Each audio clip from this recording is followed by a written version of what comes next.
Hi, I'm Case Lowe, co-host of the Open the Voice Gate podcast. The one question I'm constantly asked when it comes to Dragon Gate is, how do I get into the promotion? Well, stop asking and start listening to the Open the Voice Gate podcast, released every Wednesday on the Voices of Wrestling podcasting network. For exclusive news and show reviews, look no further than the leader in Dragon Gate coverage, Open the Voice Gate. Hey everybody, my name is Jesse Collins, and I am the host of the Gentleman's Wrestling Podcast, a show right here on the Voices of Wrestling Podcasting Network. On the Gentleman's Wrestling Podcast, we take a deep look at individual issues and stories that are going on in the wrestling world. Each episode is about a different topic, and we take a thorough and educated look at things ranging from current booking trends to breakdowns on individual performers and angles to investigations into different fan cultures across the industry. In addition, we keep a close eye on the wrestling media, and as a professional journalist, I bring a unique perspective to how current issues in wrestling are being covered and discussed through the wrestling media. We have a revolving series of guests from across wrestling punditry joining us on each episode, and we hope that you make the choice to give us a listen on wherever you get your podcast from. If you're a podcast host, listen up, this one's for you. My name is Allie Jackson. I'm the host of Finding Mr. Height, a dating and relationship podcast that I've been doing for 4 years now, sharing my positive and practical approach to dating that's built on my own life experience. And I wanted to share another experience that I've had, my secret behind monetizing my show. It's called Red Circle, and I was just telling my colleague about how much I love their platform. With Red Circle, not only am I getting a seamless hosting experience, but I also love the support I receive in ad sales. It's not just typical ad sales either. It's targeted opportunities based on my show and my life. And the platform is super simple. You just set your preferences and Red Circle matches you with sponsors that align with your show. You can vet every opportunity, and their platform gives you great analytics. More recently too, my Red Circle team has brought me opportunities outside of my podcast on social media to really augment the podcast partnerships, bring them full circle. I just can't recommend them enough. If you want to give it a try, go to redcircle.com to get your free trial. That's redcircle.com for a free trial. This podcast is a member of the Voices of Wrestling Podcasting Network. Visit voicesofwrestling.com to hear the rest of our great podcasts, as well as show reviews, columns, opinions, and updates across the world of wrestling.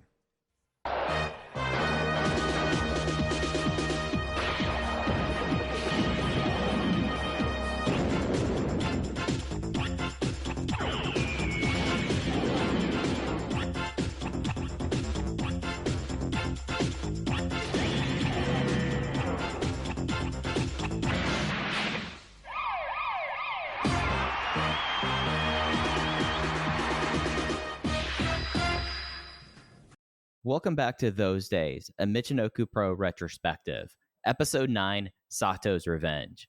Those Days is brought to you by Open the Voice Gate, as well as the Voices of Wrestling Podcast Network. You can find Those Days on the Voices of Wrestling Podcast Network feed, as well as the Open the Voice Gate feed, wherever you get your podcasts. You can follow Open the Voice Gate on social media at Open Voice Gate. If you'd like to donate to the show, click the link in the show notes. It'll take you to our redcircle.com landing site. You click the red box that says sponsors podcast, and we would like to thank all of our one-time or reoccurring donors. No obligations whatsoever, but we would like to thank them with that. I'm one of your hosts. It's your old pal, Mike Spears, alongside your other host, Case Lowe, and welcome to 1995 and Michinoku Pro. And before we get into where Michinoku Pro kicks off in 1995, Case, this seems like that this is really about the time where we should put the bow on 1994. Now, we closed off a last edition with the Farewell to Jinsei Shinzaki, as well as Atsushi Onita's big double death match that he had with the great Sasuke. But now we are moving into 1995, and as the way that Michinoku Pro does operate in 1995, we get this break to kind of take a breather, take stock of things, and I think really spend some time on this episode really putting a bow on 1994, and especially for how 1994 was for the great Sasuke. Well, I think you can just look at where we were at a few episodes ago as we were transitioning out of 1993 into 1994. In 1993, we spent so much time talking about the origin of this promotion and the grassroots effort, the fact that, you know, it was the first company to set up shop outside of Tokyo, and it wasn't by any means a safe bet that there was, a one-night appetite for this sort of thing, let alone a sustainable touring model, however you'd like to define sustainable.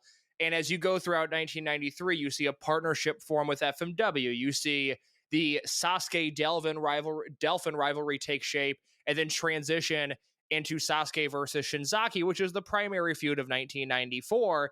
And as you get into 1994, we covered at length their Tokyo debut in Corkin Hall, the success that was from an attendance standpoint, the fact that they didn't make any money off of that show for a very complicated reason that we broke down on that episode. And then as you go throughout 1994, you see this little regional promotion start to influence the greater wrestling world. You see Taka and Super Delfin and the Great Sasuke all pop up in New Japan Pro Wrestling at a point where New Japan Pro Wrestling is an absolute powerhouse. And we see the company grow in popularity because of things like the J Cup, because of things like the Super Juniors tournament that year. Whenever they were involved with New Japan, good things tended to happen. You have the reunion show in July where you see Gato and Jado come back. The Ultimo Dragon makes his appearance in Michinoku Pro. And as you get out of 1994, you have the formation of Kai and Tai. You start to see Taka Michinoku really take form as one of the better wrestlers, not only on the roster, but one of the better wrestlers in the world. And as we get through 1995 into 96, 97, I keep on telling people there's going to come a point in time where Taka's the best wrestler on this roster, and we're getting very, very close to that point in time. So just the sheer growth that happened in 1994, I think it's fair to say, Mike, would have seemed impossible at the end of 1993. Yeah, and I feel like 1994, especially if you look at that first 6 months of the year, you really get to see like these really like heights and lows with the situation that happens at the first Tokyo show, and that kind of like continuing like this reputation that the promotion has as being very glossy for the Weekly Pro and Weekly Gong magazines, and continuing that into the hottest event of the year and having it completely devoted around Great Sasuke. It really feels like that in 1992 and 1993, you were starting to see like parts of the groundswell of like, okay, you could see how Sasuke becomes a star, or at least a big enough star to base Michinoku Pro around. But by even April of 1994, and then throughout the rest of 1994, he becomes like a legitimate national pro wrestling star, to the level of constantly being brought into these New Japan shows that really, after Liger begins to have that relationship with Michinoku Pro and sees the faith in Great Sasuke, you really kind of see that the junior heavyweight division and the biggest promotion in the country by the end of 1994 is heavily reliant now on Michinoku Pro, something that just was not even on the periphery back in 1993. I think there's a big picture ideology here that I want to spend just a second on. When you go through these 3-year periods in the history of professional wrestling and the dramatic amount of change that happened in those 3-year periods, I can't speak to anything before the 80s, but I think you have 84, 85, 86 with the advent of cable and national expansion and everything going on from the business aspect of professional wrestling. It is perhaps the greatest 3 years of change we've ever seen in the industry. When you go forward 10 years to 94, 95, 96 with what Michinoku Pro is doing, with what ECW is doing, with what AAA is doing, the advent of Monday Night Nitro, it is perhaps the second greatest 3-year change in the history of pro wrestling. And one of my complaints, I think it's one of your complaints, I know I share this opinion with many of the type of people that would listen to this specific show, is that wrestling, as we sit here recording towards the end of 2025, has not evolved from 1995, especially American wrestling, in terms of the presentation and the pacing and the in-ring style and the TV style. We had this dramatic 3-year change, 94, 95, 96, where what wrestling looked like was completely different than 91, 92, 93. And I'm not sure we've seen a great evolution like that in wrestling since. Does that make sense? I mean, maybe, honestly, the closest thing I can think of would be the start of the WWE Network and the arms race for iPay-per-view and pivot shares and on-demand subscription services and FlowSlam, that feels like it would be the greatest change we've seen in the industry, that 2014 to 2016 period, which we always talk about from the Dragon Gate side of things, about how if you weren't around, then it's hard to explain that all of Japanese wrestling was available, and outside of New Japan, it wasn't behind a paywall. And so you had people earnestly and honestly watching the big New Japan shows, the big Noah shows, the big Dragon Gate shows, and then the big Guts World shows and the big K Dojo shows and things like that. That might be the greatest change we've seen since 94, 95, 96, because certainly in ring, I don't think on a cultural level or on a mainstream level, things have changed the way they did starting in 1994. No, because if you think about like what were the big changes and sea changes, at least as an in-ring product, I mean, if we're talking about like things that might have changed, like point towards cinematic wrestling as a necessity of the COVID era, or a pursued necessity of the COVID era, and how quickly that died off as soon as you were able to get back to actual pro wrestling. Yeah, that was never sustainable. I mean, I never took that seriously. Yeah. And I guess like the other thing that really felt like that, at least at a time, and it does fall into that 2014 to 2016 era, is just everything was getting, at least in North America, was getting on some form of cable TV and getting networks to a point where it would be like the absolute like D-tiered network like El Rey launching, and then having a program like Lucha Underground that at least in a lot of ways changed the composition of what major pro wrestling would look like. But I think you look at how Lucha Underground was taped and all the thing about like the production of that, and then that's completely gone away since then. So there really hasn't been that notorious like sea change thing, at least as a in-ring wrestling product. And I think when you think about that 2014 the 2016 time period, about where we kind of accelerated it into maximum consumption, I think that we both can put our hands on our hearts to be like, 10 years of that, I don't know necessarily was the greatest thing for like the internet wrestling community. Like the idea that then everything was accessible and everything was absolutely free, just because of how we talk about this on main Open the Voice Gate shows about that there's a lack of meaning and there's a lack of permanence within pro wrestling today that I think kind of comes from the 2014 and 2016 time period. Like in a lot of ways, it feels like we've accelerated to like this point, and the big old what's next is actually what's the way to quickly like make the most money as a TV product. But it's not really seeing the change there. That's probably the next evolution, is just the rights fees era that we're in. That would make sense. I miss the cultural curiosity that permeated 2013 through about 2017 or 2018, where it did seem like there was a genuine appetite. And I can't speak to the mid-90s, because with all due respect to most of those listening, but I was not alive in 1995. I was not watching ECW in real time, but I get the impression that among a certain group of people, there was also that cultural curiosity for what else is out there, what's next, what does the future hold. And I don't feel what has popped up on my satellite dish if I point it in a certain direction, and wow, I could suddenly get global to come in here. Yes. Stuff like that. Yeah. And I also think that is partially representative of the fact that wrestling company to company looked different. And while there were certainly, because I lived through them, there were certainly conversations in the mid 2010s specifically about the homogenization of Japanese wrestling, New Japan still felt different than Noah, which felt different than Dragon Gate, which felt different than All Japan, which felt different than DDT, which felt different from Big Japan.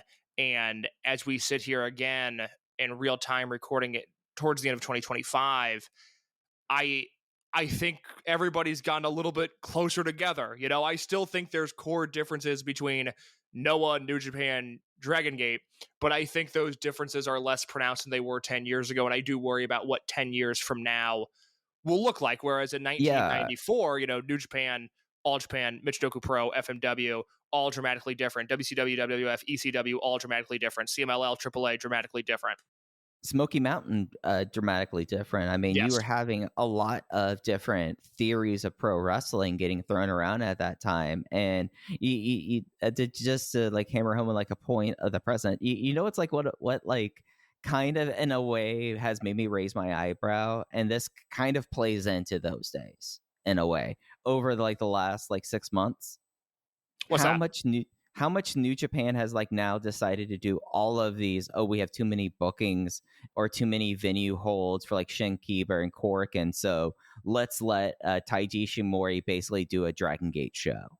Like it's not just that, okay, now everyone, there's no true isolationism in Japanese pro wrestling right now. Now it's openly like using the drawing cards of other promotions as an attempt to try to further add some more fuel to the fire. And I think that looking at the overall like junior heavyweight scene in 1994, Jushin Liger realized what was going on and was able to kind of get it all in a mix in a way for at least the place where he was responsible for the New Japan Junior Heavyweight division.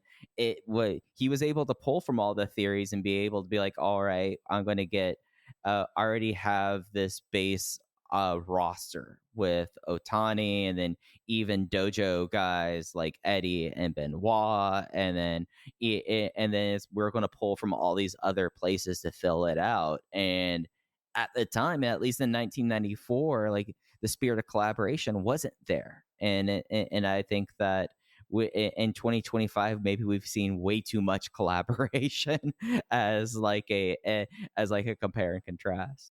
Well, it's the number one recession indicator in Japanese wrestling is when you see this much cross-pollination. If the industry was thriving, we would not see these Taiji Ishimori produce shows happen as often as they do, and the Despy produce shows would not happen as often as they do. There would just be no way. People would be far too territorial. You go back to the 2010s in New Japan, and it was a big deal when those guys would show up in DDT, and then DDT didn't like the relationship that was happening the way it was transpiring, and so those two went their separate ways. They let the fox in the hen house a little bit there. Yeah, the story goes. Yeah, there was a point in time in which they were very much reliant. They being New Japan, reliant on whether it was BB Hulk or Yamato or Pac or Ricochet to be in the Best of the Super Juniors tournament.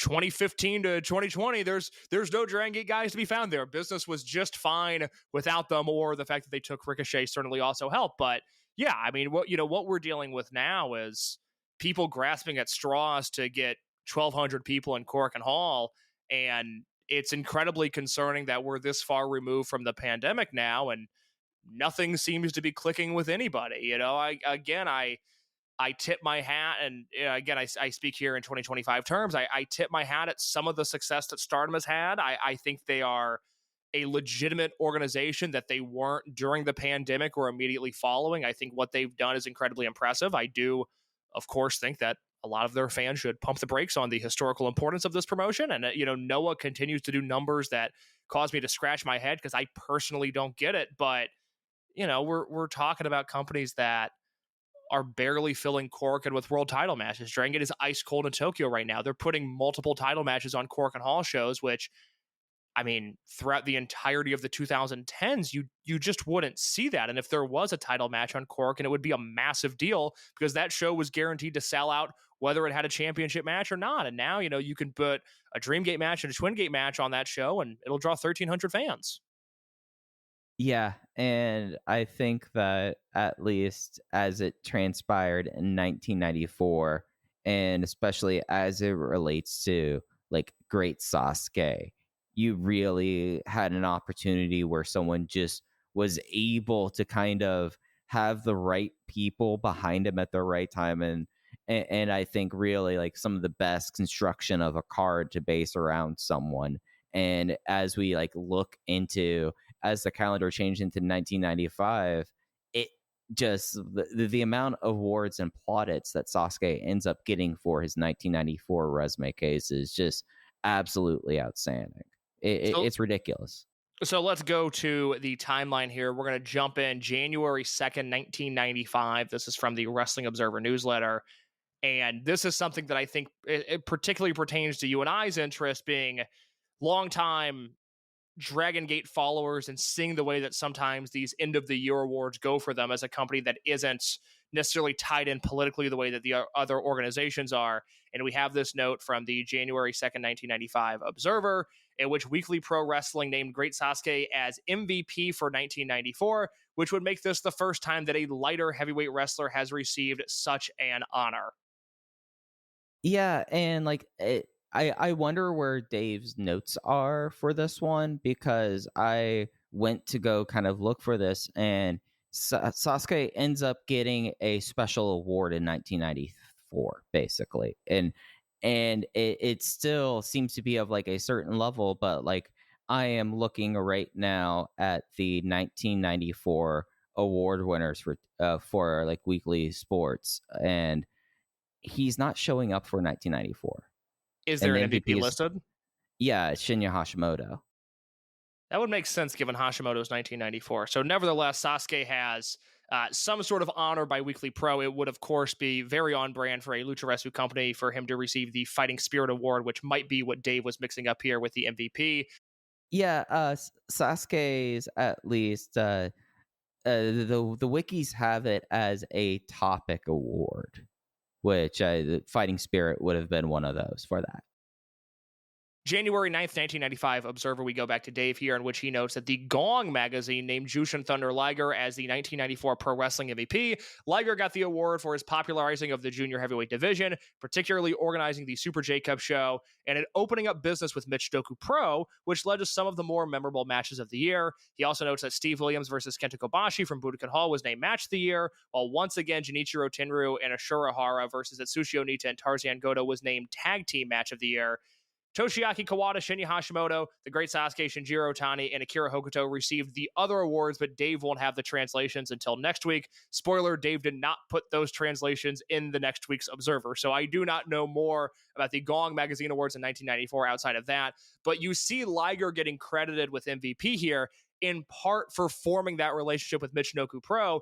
And then you think about the heavy hitters that Sasuke is listed next to it. I think this is really important as we sit here now in the context of those days. And if you're listening to this in relatively real time, as we talk about Sasuke being on the Wrestling Observer Newsletter Hall of Fame ballot next year, it's Sasuke listed next to Toshiaki Kawada, Shinjiro Otani, Akira Hokuto, Shinya Hashimoto, and as I'll discuss in a little bit, 1994 being the best year of his career, and Sasuke doesn't stand out amongst that group. He fits in.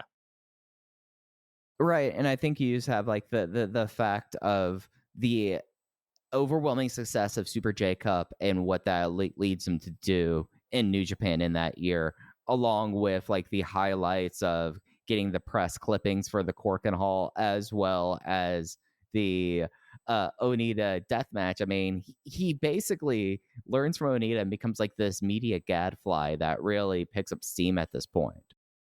It's the type of thing that, like, Shima never got there. Shima was never a media darling like that. Magnum maybe got closer, but Magnum was never really a media darling like that. And as we continue to decipher differences between Michinoku Pro and then Toryumon and what would be Dragon Gate, that does feel like a very distinct cultural difference. Now, in Toryumon, everyone still would have been linked through the funnel of these are Ultimo Dragon students, and you had favorable press coverage by way of Ultimo Dragon. But once that split happens, I'm just thinking about this now, it's very interesting that they never had that guy.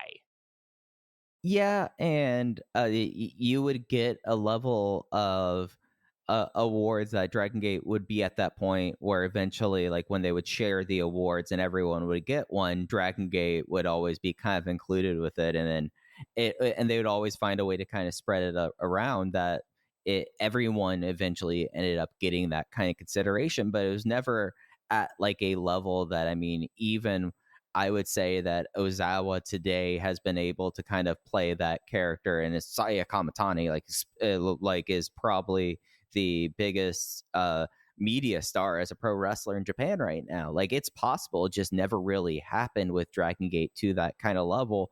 Even when you had some people that I would think would be in a different company in a different scenario, would be like the Cater news story, like the debut of the sons of Riki Ohashi and Hatako Izumi. But like having Ishin and Riki Hashi, like that is like the kind of news story that, in 1994 that becomes like a big thing that is happening, and that would have been covered a lot more thoroughly than it ended up being in 2021 as like a relative like modern day comparison. As we go through the awards, I'm going to rifle through these here, and then I'll ask you for your thoughts at the end. The awards in which Sasuke placed for in 1994, I think, are incredibly interesting. For Wrestler of the Year, this is Flair Thez. The award was won by Toshiaki Kawada. Second place, a mere 37 points behind him, was Sabu, followed by Ric Flair, Kenta Kobashi, Steve Williams, and then your honorable mentions being Great Sasuke, who finished with the 6th most votes, Shawn Michaels, Mitsuharu Misawa, Bret Hart, Terry Funk, Nobuhiko Takada, Conan, Love Machine, Vader, Shane Douglas, Jushin Thunder Liger, Akira Hokuto, and Pero Aguayo. In the most outstanding category, it was won by Kenta Kobashi, with Sabu in second place, Chris Benoit in third, the Great Sasuke in fourth, and Toshiaki Kawada in fifth. Best flying wrestler, the Great Sasuke, was the winner in this category, narrowly edging out Rey Mysterio Jr., and then followed by Sabu, Jushin Thunder Liger, and Manami Toyota. Match of the year was Razor Ramon versus Shawn Michaels in the ladder match at WrestleMania, a match in which I have never seen, followed by Mitsuharu Misawa versus Toshiaki Kawada from 6-3-94, the Great Sasuke versus Wild Pegasus from the J-Cup show, and then Love Machine and Eddie Guerrero versus El Hijo del Santo and Octagon Jr. from When Worlds Collide, Terry Funk versus Sabu versus Shane Douglas, the three-way dance in ECW, your 5th place for that year. The honorable mentions feature the Great Sasuke versus Jushin Thunder Liger on the J-Cup show, the Great Sasuke versus Jinsei Shinzaki from the April 29th Michinoku Pro show, and Wild Pegasus and Shinjiro Otani versus Black Tiger Eddie Guerrero and the Great Sasuke from the New Japan Super Junior Tag League that year. The best wrestling maneuver was won by the Great Sasuke with his space flying tiger drop, followed by Eddie Guerrero's Frankensteiner, Rey Mysterio's Frankensteiner off the top, Scott Steiner's SDD, and Steve Williams' backdrop driver. Your reader's personal favorite wrestlers: Sabu number 1, Ric Flair number 2, Shawn Michaels number 3, Manami Toyota number 4, Cactus Jack number 5, and the Great Sasuke in the honorable mention category, along the likes of Kawada, Vader, Funk, Love Machine, Akira Hokuto, and Al Snow. Those are the awards that the Great Sasuke placed in. I think we have to start with the fact that when you consider where Michinoku Pro was at the end of 1993, where realistically it could have been seen that the commercial peak of this promotion would have been bringing in Atsushi Onita for the 2 shows at the end of the year that they did, a year later he is 6th in Flair Thez and the Observer Awards, beating out Shawn Michaels, beating out Mitsuharu Misawa, beating out Bret Hart, beating out Terry Funk, among others, and narrowly finishing behind Steve Williams for 5th place. Yeah, and even though it's not for him, the Super J Cup is the show of the year, and it's based completely around him. So you have that as well. That's a great point. You're right. So, I mean, he's completely, in a lot of ways, become the 1994, this would be news groups kind of fodder. Like, we've seen how Dave has really kind of it's not that I think Dave necessarily in 1994 gives like the Dave Meltzer seal of approval that you would see later on, especially like 2013 on. So with certain kinds of wrestlers, you kind of expect him to kind of hoist up in a certain way. It really just goes to show like the capitalization of like the being able to capitalize on all this potential, like even coming out of a show where they did not draw a single dollar with, they get the cover of the magazine, and he remains the person on everyone's lips whenever they're trying to think about like big junior heavyweight wrestlers outside of New Japan at this point. Yeah, like, that's the thing. Name. Yeah, that's exactly it. Is Michinoku Pro at this point is completely synonymous with the Great Sasuke, and I'm not sure that ever changes while Michinoku Pro is what I would call a relevant wrestling promotion. You know, it is Sasuke as the brand. The brand is Sasuke what he's doing is the thing that matters. And as we go along throughout this timeline, not this specific episode, but just looking into the future, that'll be the interesting thing to see is how reliant they are on Sasuke to be their top commercial star. And is there ever a point where they really try to take that away from him and make so-and-so the 1A marquee draw? And I admittedly don't know the answer to that. So that is something to keep an eye on as we go forward. You see go ahead. And I would say that if you look at how the programs are, they're all Sasuke with the exception of SATO versus Super Delfin.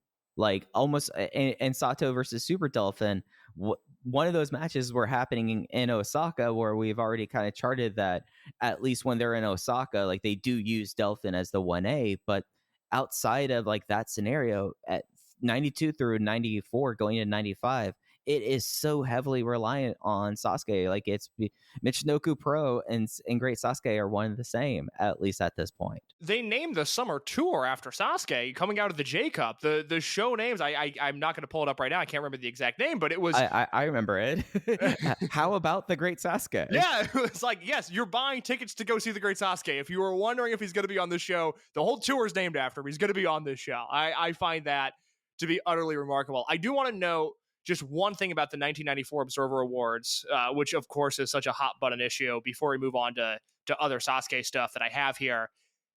It is so interesting looking at these results, especially with the asterisk or the caveat that it looks like Hashimoto might be your Weekly Pro Wrestling MVP for 1994. The New Japan heavyweights get hosed in the Observer Awards this year. It is so much in favor of All Japan heavyweights, ECW meaning Sabu, ECW meaning Sabu in the same way that Michinoku Pro means the Great Sasuke, at least in the context of 1994. And then New Japan Juniors. 1994 is the best year of Hashimoto's career. He's got the Tenryu match in February. He's got the Liger match in February. He's got the series of matches with Fujinami, which I know Dave didn't like, but I love those matches. He has a Fujiwara singles match that summer that I really like. He's got a Choshu match that summer that I really like. He's in the G1 that year. He's got that's the year of the Koshinaka match that is so good. And then he closes the year with the singles match against Hase, which is one of the best 90s New Japan matches there is, period. So forget whatever else, whatever other heavyweights might have been left out in the dust here. I certainly would have had Fujinami, given his brief IWGP Heavyweight Championship run that year, sort of his last gasp as a main eventer. I on my ballot, if I was going to fill out an Observer Awards for this year, would have floated Fujinami out there somewhere. But Hashimoto does not get an honorable mention in Wrestler of the Year. He is not in the top 5 in most outstanding, and there is not a match of the year of his to be found. That is crazy. You know the only place that he's found on the Observer Awards for 1994? I don't know. Most improved honorable mention, Shinya Hashimoto. That's insane. And if you're just looking for general New Japan on these shows, taking away the junior heavyweights, taking away all of that, it's Hase. Hase is the name that pops up in Best Technical Wrestler, and that's really it. And like when you think especially about the business of New Japan in this year, I mean, they do 58,000 for Tokyo Dome January 4 that year, and it's just does not translate internationally. And I feel like that was kind of, in a lot of ways, the kind of rep that that at least internationally would have been like everyone was talking about the All Japan heavyweights and the New Japan juniors, and really other than like Muto and everything getting kind of involved with like New Japan and New Japan with like NWO Japan and like in that kind of ways, I feel like the 90s and Hashimoto becomes one of my favorite wrestlers of like when I've gone back and like looked at this, like he is exactly like I think he's one of the coolest wrestlers ever. But top 20 guy of all time. Yeah, aura off the charts, and it's just like that's just not in the conversation whatsoever internationally when you're looking at least at the time what the reports were. Like this lines up with like the internet kind of intelligentsia of the time. always says, like, you don't talk about the New Japan heavyweights really, and then you have everything based around kind of Inoki's retirement in a lot of ways there, coming out of the UWFI feud and all of that. And look, I'm straining. I'm going up and down the Observer Awards. I'm sorry, Case. There is a top 5 finisher for New Japan in a category that I forgot. Most unimproved, Masahiro Chono finishes 4th that year. Well, the readers probably got that one right. But even in 94, like, Choshu's all over the place in 94. That's crazy. Did you say that Hashimoto finished honorable mention for most improved? Yeah, and that's his only honorable mention. I mean, it's so insulting on so many levels, but least we forget, his first singles match with Tenryu, which is in WAR, is in 1993. And I promise you that is a best of 1993 candidate, and that maybe Hashimoto did improve from 94 past 1993, but not in the spirit of that award. That is insane. Oh my goodness. And if people are wondering if there's small ballot size here, I am reading the January 16th, 1995 Observer. The second paragraph, we had in excess of 700 respondents to the awards this year, making it the biggest awards balloting in our history. So at this time, this isn't just, okay, Dave and his friends, like 700 at this point. And what was known about Observer readership at this line, this is not an uninformed electorate. If anything, this is probably at the time maybe the most informed electorate in the history of these awards, as history would go on. This is where I really factor in the historical importance of awards like these, is for this specific era. And you see it, it's funny we're doing this a few weeks after Sabu gets put in the Observer Hall of Fame, and rightfully so. I voted for him, but like, same, yeah. You see the real-time importance of Sabu in 1994 and in 1995 represented here. And we all recognize that now as a historical positive, when we rely on these firsthand accounts to inform us years beyond in the future for people like me that weren't around then to use this stuff as a historical anecdote. But this has always been an issue. Go ahead. I do have one more as I'm going through this. One more New Japan appearance. Number 5 most underrated, Shinjiro Otani. And he barely beats out Bobby Eaton to get 5th. I do love and appreciate that. And it, once again, is in favor of a New Japan Junior Heavyweight. So, unfortunately, we do not have heavyweight representation here, which, look, that has always been an issue. When New Japan was at its hottest in the 2010s, when people would get into Japanese wrestling, people would say, well, if you like 2010's New Japan, you're going to love 1990s All Japan. It has always been an issue with the way that New Japan handles their digital rights. It's never going to be a problem that's solved unless that changes, and it doesn't seem like that is going to change. But I talk about this with Fujinami all the time. I mean, I think Fujinami is one of the 5 greatest wrestlers to ever exist. Again, I think Hashimoto's a top 20 guy, but their history, I mean, they might as well be like some of the wrestlers in the 60s and 70s that we barely have footage of, because the historical importance of the 90s heavyweights in New Japan has completely gone by the wayside. Now, I will say that whereas when you do an All Japan 90s viewing project, given what made TV and what has been written and archived and touted over the last 30 years about 90s All Japan heavyweights, the ceiling is as high as it can possibly get, and the floor itself is pretty high. You're not running into a ton of duds. Like, I personally, despite thinking Stan Hansen is one of the greatest to ever do it, and Mitsuharu Misawa's legacy speaks for itself, I not only think that Misawa and Hansen never had a great match, I think they had actively bad matches with one another. I just don't think they lined up well at all. But that's as bad as you're getting in the All Japan main event, June of 1990 to June of 2000 scene. It's Misawa versus Hansen is the worst of the names that you're going to seek out. The difference is with the New Japan heavyweights, you might have Tenryu versus Hashimoto and Hashimoto versus Hase and real gems like that, but you're also going to run into some duds, whether they be with Choshu or whether they be with Chono or whether they be with Inoki, or sometimes good guys just have bad matches. And that was a little bit more prevalent in the 90s New Japan heavyweight scene than it was, at least of the footage we have with the All Japan scene. But I did just want to note that really quick as we as this podcast serves of, not only a time capsule, but also a revisiting from a historical perspective, bad job out of the Observer readers in 1994, 1995, because to not have Hashimoto finishing high for Flair Thez, high for most outstanding, and high for best wrestling maneuver, i.e. him kicking people, is an absolute travesty.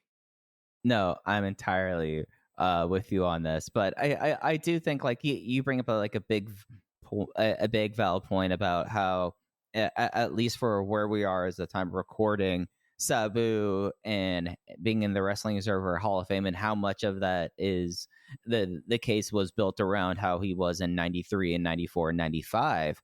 And I think that as Sasuke is now on the ballot again, this is kind of proof of how exceptional Sasuke's 94 was. And at least at the time when you like look at it, and if you're going to be doing whatever rubric, if you're doing a Gordy list or things of a certain kind of level, I think you really have to kind of like put it into context of like the field in the division, as how much that's kind of brought up in consideration, and especially throughout the history of junior heavyweight pro wrestling case.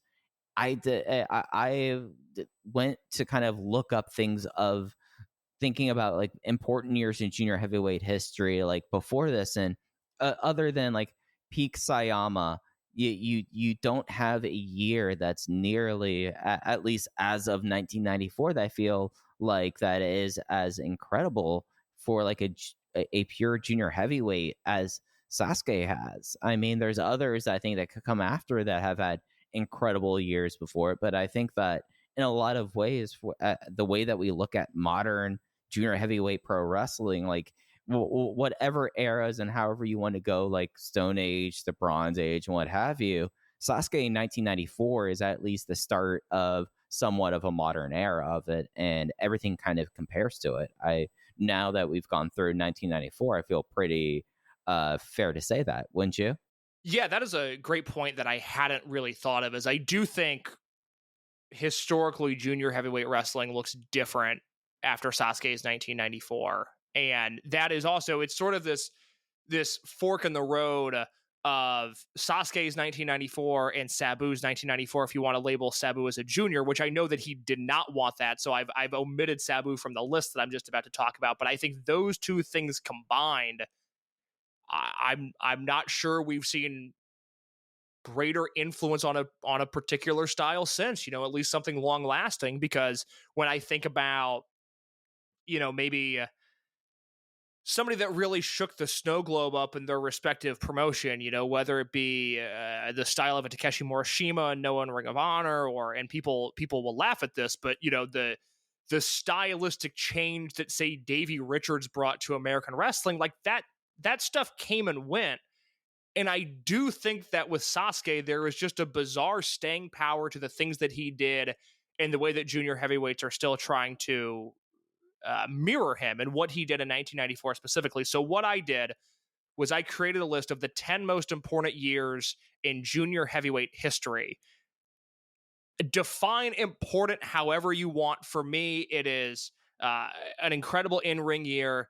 It is box office success, and it is influence. And I will have the asterisk that, despite my love of junior heavyweight wrestling, and despite the fact that I do consider myself to have a pretty strong historical grasp on this topic, Tiger Mask and Dynamite Kid do remain somewhat of a blind spot for me. And I wasn't comfortable singling out a certain year. And for some guys, they just don't have a singular year that defined them and defined wrestling. So I couldn't tell between, 80, 81, 82 with Tiger Mask and Dynamite Kid if there's a particular year that jumped out. If there is, and there's a glaring omission on my behalf, please let me know. Mike, I'm going to go through this list all at once and then give me your thoughts. Am I forgetting anybody obvious? Is there anybody that you strongly disagree with? I want to break this down a little bit. The most important years in junior heavyweight wrestling history, I would have the great Sasuke's 1994 at number 1. We've talked at length about that. I think we're all familiar with what that year was now. I would have Ricochet's 2014 at number 2. This is a favorite topic of yours and mine.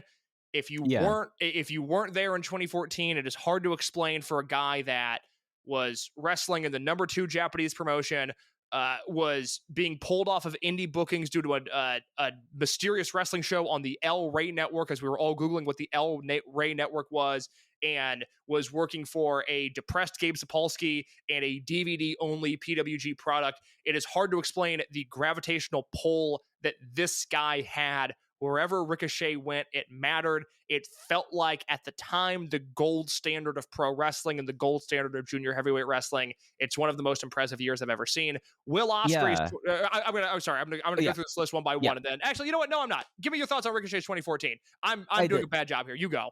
No, the one thing I would add is, like, that a lot like Sasuke's 94, I think that it's the fact that it's not just one promotion that's happening, and he becomes the first foreigner ever to win the Open the Dreamgate title the same year that he wins Best of the Super Junior. The same year he wins Battle of Los Angeles, he becomes Lucha Underground champion immediately, and Open the Freedom Gate champion at the same time for Gabe Sapolsky. So you have someone that I've just rattled off essentially 4 different promotions at the same time. They anointed him the guy, and they decided to let him go to the races with him.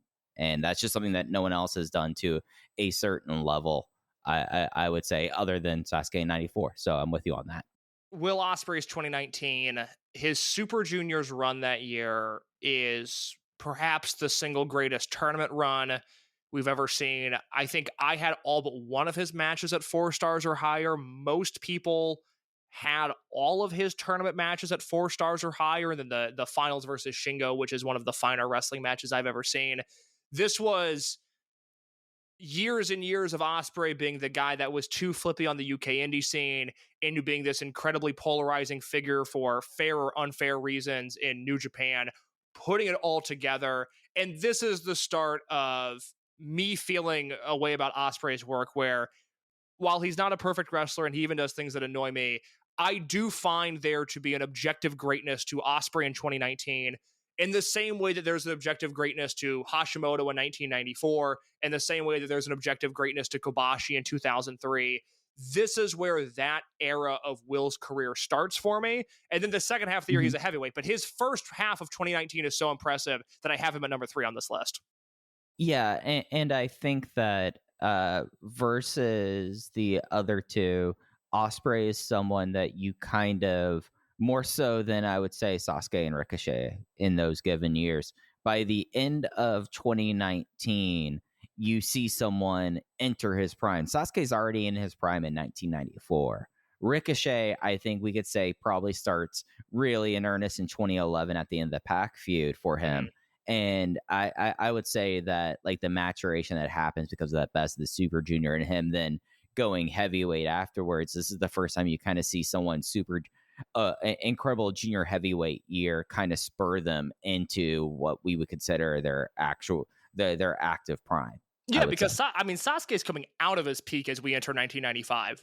We never have it as good as we did in 94. Ricochet, for my taste, that peak is 2011 through 2014. If you wanted to extend that timeline to 2016, I wouldn't argue. But for my taste and what I like out of Ricochet, 2015, 2016 are just a slight step down from the work they had been doing. Whereas Ospreay, again, I said it after the Danielson match in 2024, where I just said, I think if you don't like this guy, I think you're fucking wrong. Like, I think it's the same thing as saying you don't like Masawa, you don't like Sato, you don't like Negro Casas. It's the same fucking thing with Ospreay, and people still aren't there for whatever reason. I think that's just going to be something that with the guy that's just going to hang on his neck, like, throughout the remainder of his career, and afterwards there will be the people that will just not be able to see how he's changed in a career, so I sadly I think it's just going to be a thing that's just going to forever be around that guy. Number 4, I have Rey Mysterio Jr. in 1995. This is when he becomes the workhorse of the AAA roster. You start to see him integrate himself into the United States, and then you also have the all-important Psychosis match, the non-tournament match from J-Cup 95 at the end of the year as well. There's a few different Rey years that I could have chosen. I think 1996, given his WCW work, could have been very applicable here. I also think 2002, given his SmackDown work, could have been in the running, but 1995 was the year that I landed on for Rey Mysterio. Rey is, I think, the first person on this list where you have the struggle of which year to choose from, because like 96 would have been the one, just because I think that, especially for like how just like genre breaking he was as a wrestler on national TV in 96. Like, I feel like that it's just completely different from after Rey in 1996. But 1995, especially like the ECW stuff and AAA and Psychosis, I see your point here with him for his 95. I feel like as time has gone on, the 95 year is cited just a tad more than 96, perhaps because of the work in Mexico being a little bit deeper than it was in 1996, the ECW stuff being as fondly thought of as it is. So that's where I lean there. Another person where you could pick multiple years, and I would certainly hear you out, is Jushin Thunder Liger. I have his 1994 listed for all the reasons we talked about above. Yeah, I think like as we've kind of re-explored is like, so some of at least where it crossed in with Michinoku Pro, his 1994 stuff, like, man, maybe like I do have a certain enjoyment of heel Liger. Heel Liger might be my favorite God, yeah. Liger. Look, if you were gonna say just on a level of like, hey, I enjoy 2003 Jushin Thunder Liger killing people in Pro Wrestling Noah more than I like J Cup Liger in 1994. Me too. I'm right there with you. I think 1994 is the more important year than any of the heel Liger years or any of the heel Liger invasions of, Osaka Pro, Noah, later on Dragon Gate. That stuff not as good as some of the rest of it. But yeah. I think 1994 is his magnum opus, even if, again, personally, there's Liger years that I like more than 1994.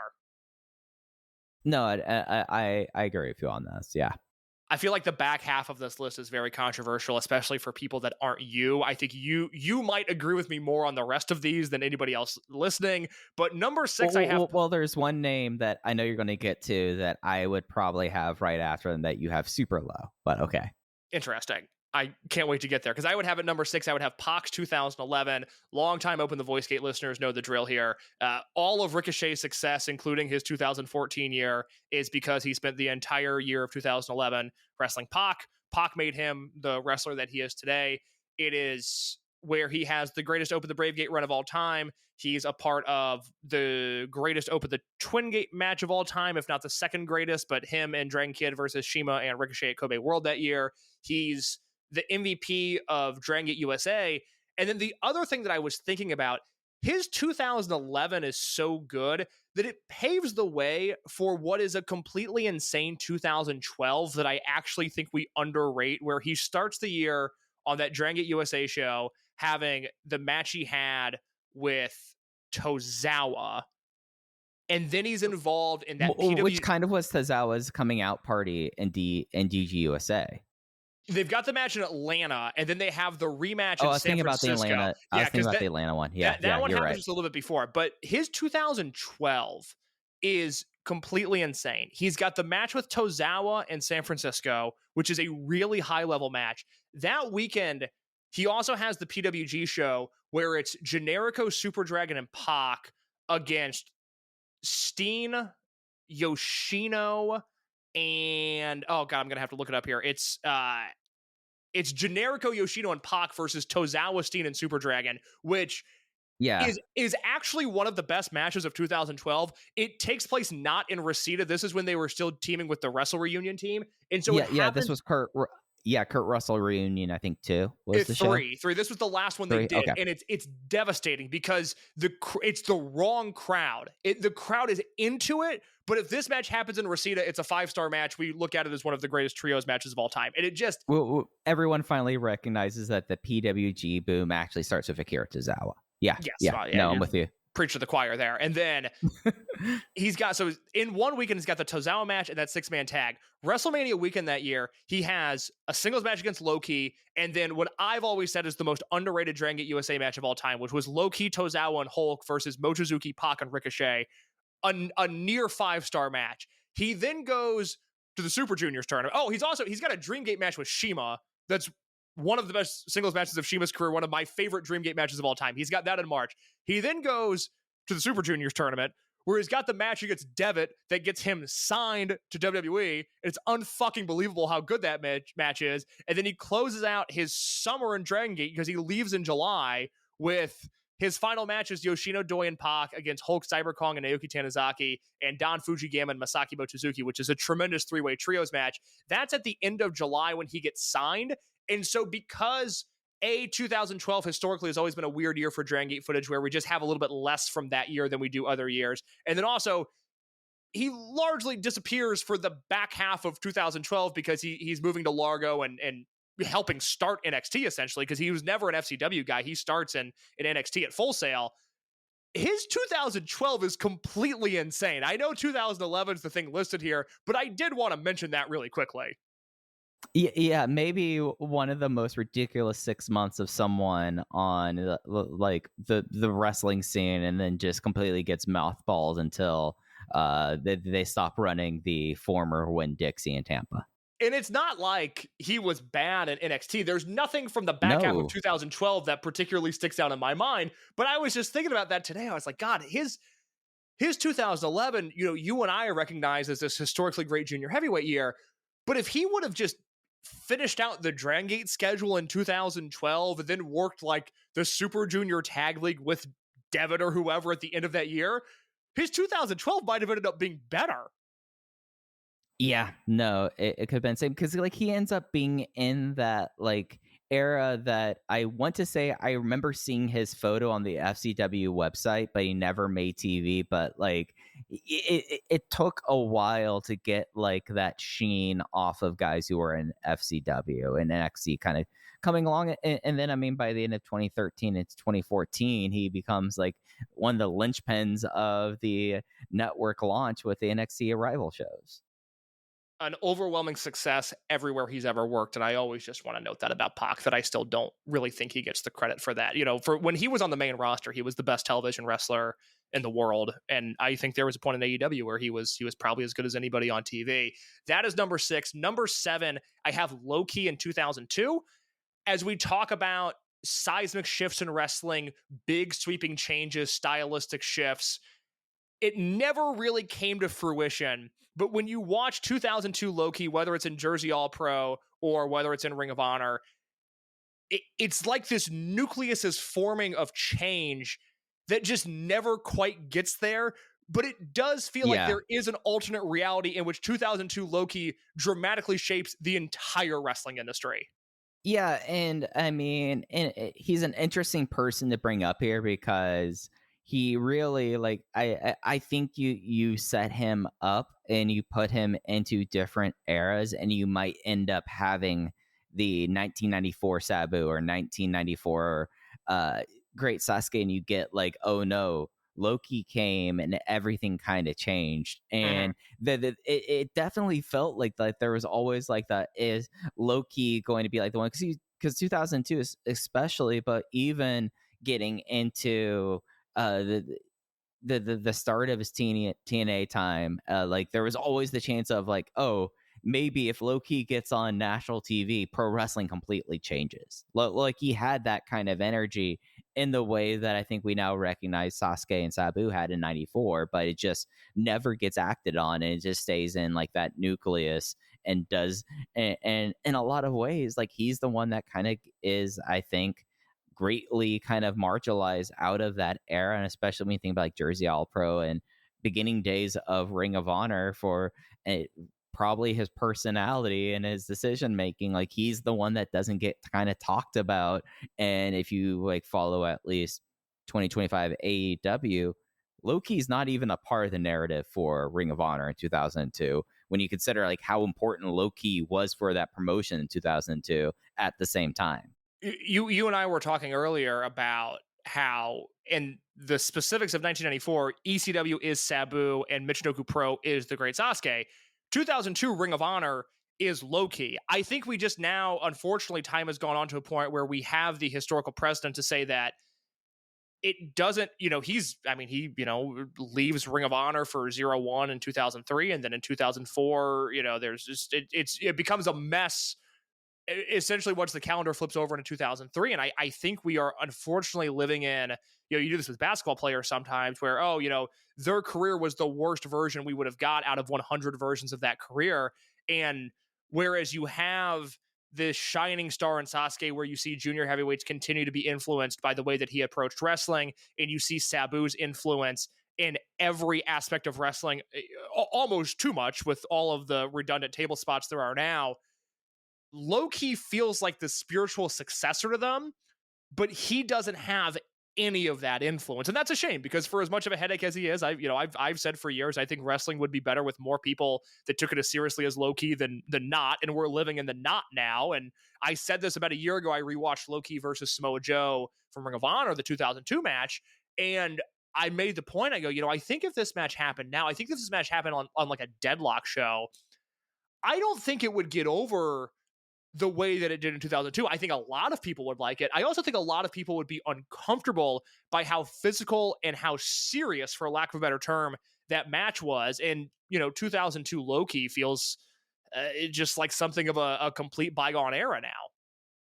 Yeah, I mean, like, even if you think about like where he, like, coming off of like the Super 8 win in 2001, Jersey All Pro in 2002 is like at its kind of peak.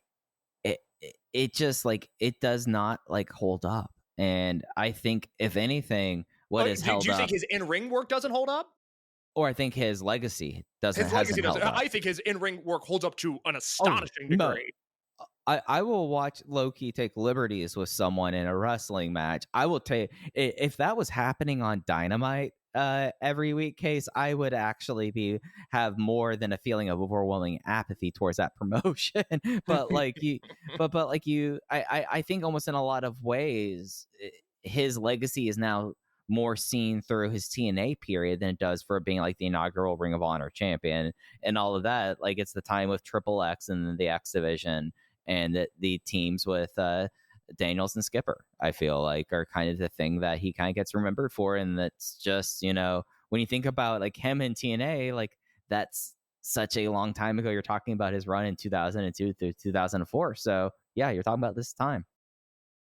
If you've never seen Low-key versus AJ Styles from the ROH Night of Appreciation show, this is April of 2002. I tell you, you are in for a treat. Yeah, pause this podcast, go find that match. It's unbelievable. So I think we're on the same page with Low-key there. I have Mystico's 2006 at number 8. Felt like I needed a luchador. Was unsure of what to do with a lot of luchadors, because I don't feel like SATO is a junior, and Negro Casas is a junior in Japan, but it almost felt wrong. And I don't even love this pick for me, but it's when he won Flair Thez. He's got the Black Warrior match that year.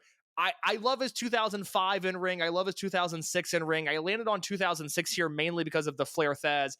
Yeah. If you're a lucha head that is annoyed by this, tell me why, because I think I annoyed myself with this pick. It felt like I had to have a luchador in there, but I wasn't confident with any of my selections here. So I went with Mystico 2006.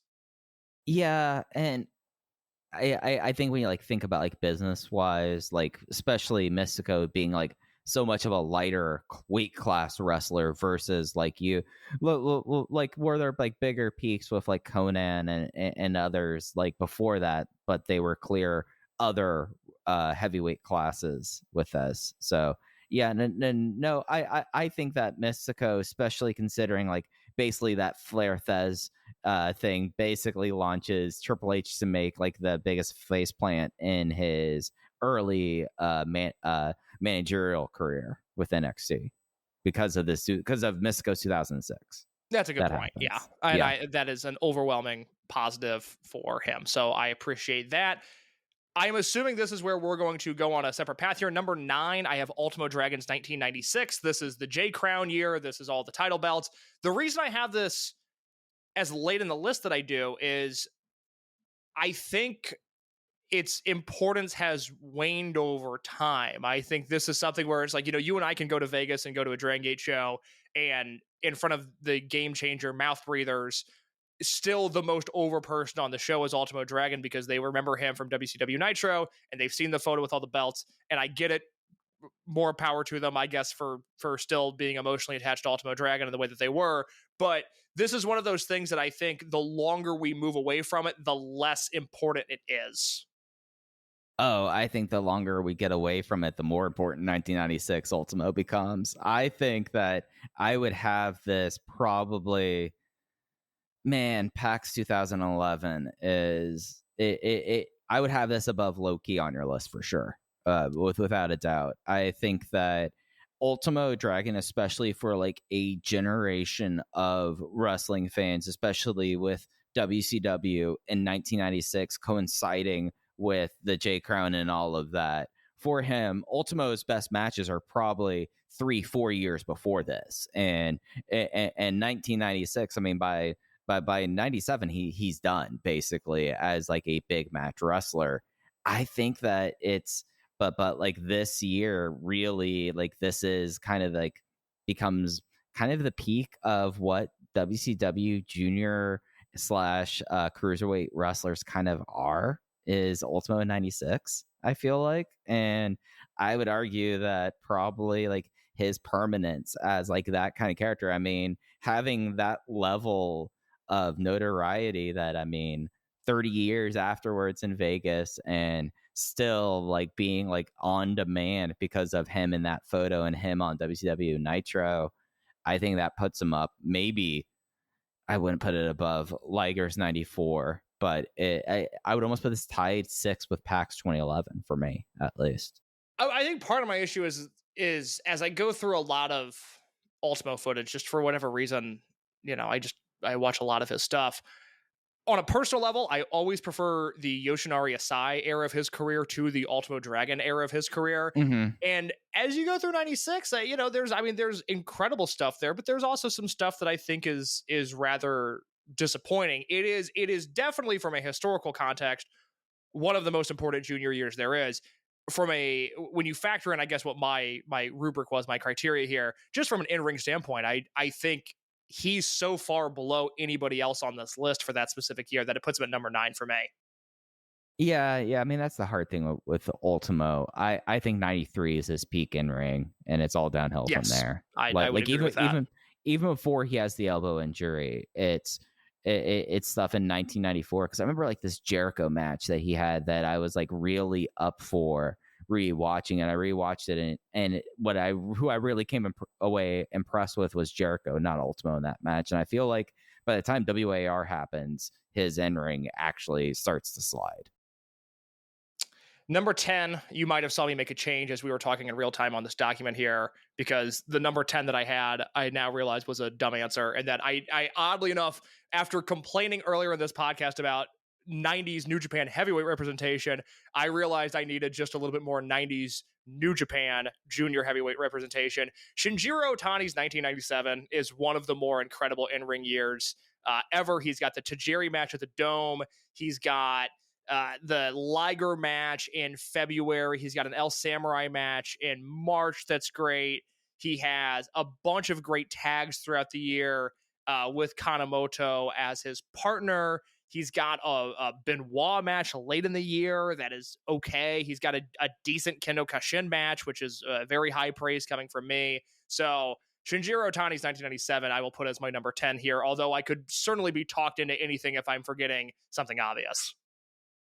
Yeah. How much is Otani, which, I mean, I'm on record, like I am now actively going back to young Otani and doing a more thorough watch of this, but at least like our awareness of like the junior heavyweight scenes and everything like this, how much of the 97 is set up by him being the guy who gets his ass kicked all over 1994, 1993, 1995? He's still getting his ass kicked in 97.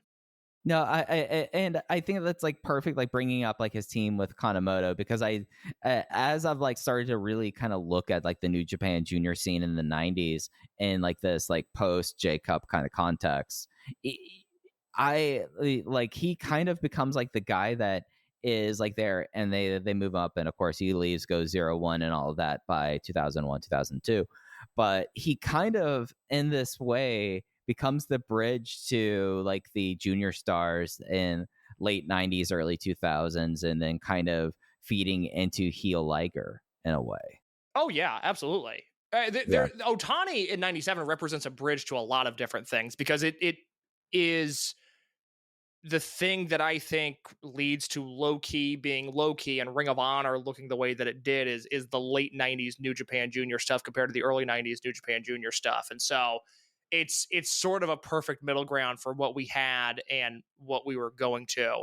So that list, no Dragon Gate wrestlers, or I guess no, that's not true. No Japanese Dragon Gate wrestlers on that list. Nothing 2002 really. Tiger or Dragon Kid might be the one, maybe. Yeah, like 2001, maybe. 2002. Yeah, because I mean, you saw my list. I had Shima in 2005 there initially, but it was like, yeah, I could put Shima in 2001. I could put Shima in 2005. I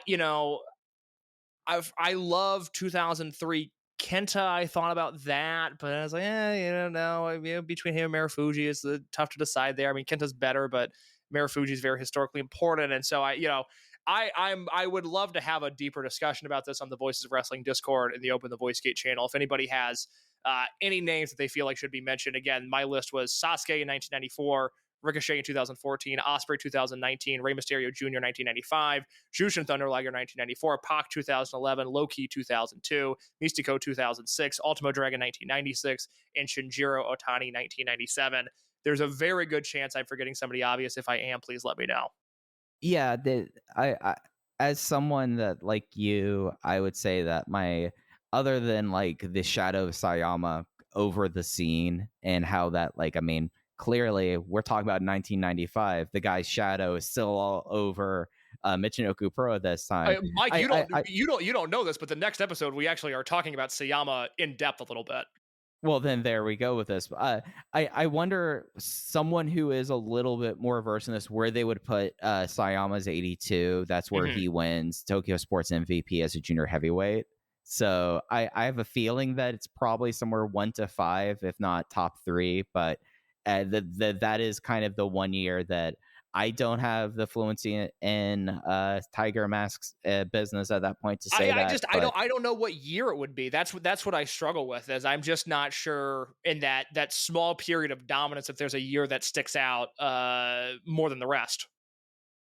No, that's entirely fair. But that was a 1994 case. It's time to get into 1995 in Michinoku Pro. And this is also where we do our every few episode reminder about how Michinoku Pro's start of the year's our case, aren't we? Yes, Dave writes the same thing every year, which I always find to be very funny. Before we get to that, we are going to go to the January 30th, 1995 Wrestling Observer newsletter, in which Dave is recapping attendance for Japan for 1994. And he says the final figures for the other major Japanese offices: FMW ran 141 shows and averaged 3,294 fans per event. UWFI ran 8 shows and averaged 15,812 fans per event. Rings ran 13 shows and averaged 5,909 fans per event. Michinoku Pro ran 121 shows and averaged 908 fans per event. Pancrase ran 10 events, averaging 7,950 fans. And All Japan Women ran 224 events and averaged 2,180 fans per show. He would go on to say, we aren't listing figures for other offices. He already listed New Japan and All Japan earlier in this paragraph. Other offices, because they either inflate or paper or both too heavily to where figures we have wouldn't really be indicative or true of anything. Overall, for the country of Japan, which approximately has half the population of the United States, in 1994, there were 1,170 pro wrestling cards, drawing a reported 3,193,150 fans at $40 to $55 an average ticket, although that total figure is probably a result of a lot of inflated announcements. Yeah, so we began in 1992 with like the heels of Pioneer Zenshi being like the first completely independent pro wrestling show, and then the launch of FMW. But by this point in 1994, just to give us a scale of where things are, Michinoku Pro at 121 is basically already accounting for 10% of the overall wrestling cards in the full country. Just looking at that, I thought that was kind of interesting with this. Obviously, the shoot style and the MMA stuff, just because of how those promotions are structured, is a little bit more slanted towards smaller shows and bigger buildings. And especially that was the case of UWFI in 94. with that. So yeah, I mean, like I think that the one shock out of that is I knew Zenjo ran so much, but even in 1994, right as like I mean, we're what 4 years before the wheels really fall off of this promotion, and it's still running like the amount of shows that you would like hear about at like peak Crush Girls era. It's Still. insane. It's completely insane. But Michinoku Pro up to 121 shows, I thought was notable. Yeah, and given the fact that they only really run 9 months a year too. And those snowy roads we'll talk about in just a second.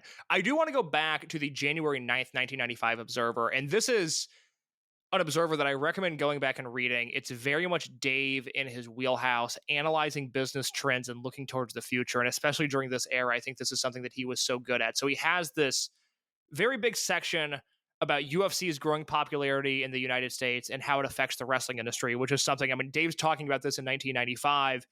It would become his business by 2005 to 2013, 14-ish, but Dave is on it already here. And he's talking about all of the different promotions and what they can do. And he says this, which I find to be very interesting. He says, there is also both AAA and ECW to consider as far as shaping the future of wrestling. Both are limited in potential for obvious reasons, but that isn't saying they couldn't either or both be successful. The key is exposure and worrying about strengths and weaknesses of the products, as arguments really means nothing until the groups first get the necessary exposure to allow them to compete on a major scale. Japan already has its own group with a AAA type modern day lucha libre combined with Japanese style in Michinoku Pro that has a cult following promoting small towns in rural northeastern Japan. It has made enough of an impact that this past year that its top wrestler was named Wrestler of the Year by Weekly Pro. Most of the signs coming from the group are that it may be artistically successful, but it is not financially successful, although it is far more successful than its U.S. regional counterpart, Smoky Mountain Wrestling. It has several ECWs. Dave is now talking about Japan at large here, but I want to read this. It has several ECWs, the two most prominent being FMW, which is exceedingly successful, and IWA, which has shown signs of popularity. Although AAA has far more potential as it has already begun, as it has already been shown as an ethnic draw with eventual crossover, it doesn't appear to have the organization either here or in Mexico that is going to make it happen. It came off of a pay-per-view with great momentum and has largely squandered it. ECW's future depends on its first getting strong enough exposure to get a pay-per-view deal, and then he goes on from there. But Dave noting, A, that Michinoku Pro is a AAA type group running in Japan, I think is interesting, but also that you can see when analyzing the industry at large that Michinoku Pro, this small northeastern Japanese wrestling promotion, is now influencing Japanese wrestling at large. Yeah, and I think when he brought up like the fiscal nature of it, we already know from Sasuke, like there was like a very big fact of like the money that he had from his family putting into it, and like the fact that there is like a hard line that he makes public at about 300 500 saying like if it's not this, then we're not making money on these shows. And if you've kind of kept track when we've talked about Michinoku Pro shows, I mean it's still not at a point that every show is above that guideline, even in 1994. No, not at all. Not at all. So we finally get to some wrestling here in the timeline. We are going to go back briefly to 1994. This is the December 19th, 94 Observer when Dave is previewing the January 4th card. He is talking about the upcoming junior heavyweight title match between the great Sasuke, the challenger, and Norio Hanaga, the champion at the time. And Dave writes, this is again from 12/19/94, even though Hanaga lacks charisma and seems to be a poor choice as junior heavyweight champion, you can't fault how they're trying to push him to make him more credible. After beating Gran Hamada, Shinjiro Otani, and Wild Pegasus to win the tournament, this is when Liger vacated the belt, he's since followed up with clean wins over Otani, Pegasus, and Black Tiger, and has two more defenses this week against Otani and Hamada.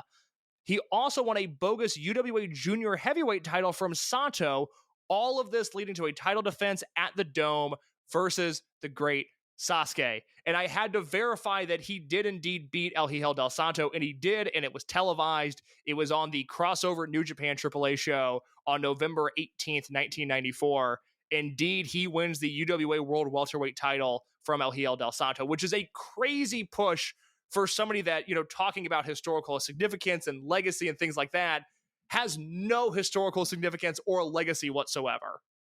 Yeah, I mean, I will admit this as someone that I don't like to think that I'm like the most knowledgeable person in the world, but I am someone that I feel like that I would have heard and would be somewhat familiar with Norio Hanaga before the getting into the timeline and the work before this. And this is a guy that it's very clear that after Liger goes down, someone decides, let's go with Hanaga and let's make this guy get over. And that is their attempt at the time, which is so contrary to what the booking was for that division for the rest of 1994. Now suddenly this guy who's not in the Super J Cup, not featured in Best of the Super Junior, he is the champion, and he's getting everyone to put him over. I mean, like, to the extent of that they made SATO put him over as well. And then after this time period, like, this will probably be the only time we'll ever talk about Norio Hanaga, and this is probably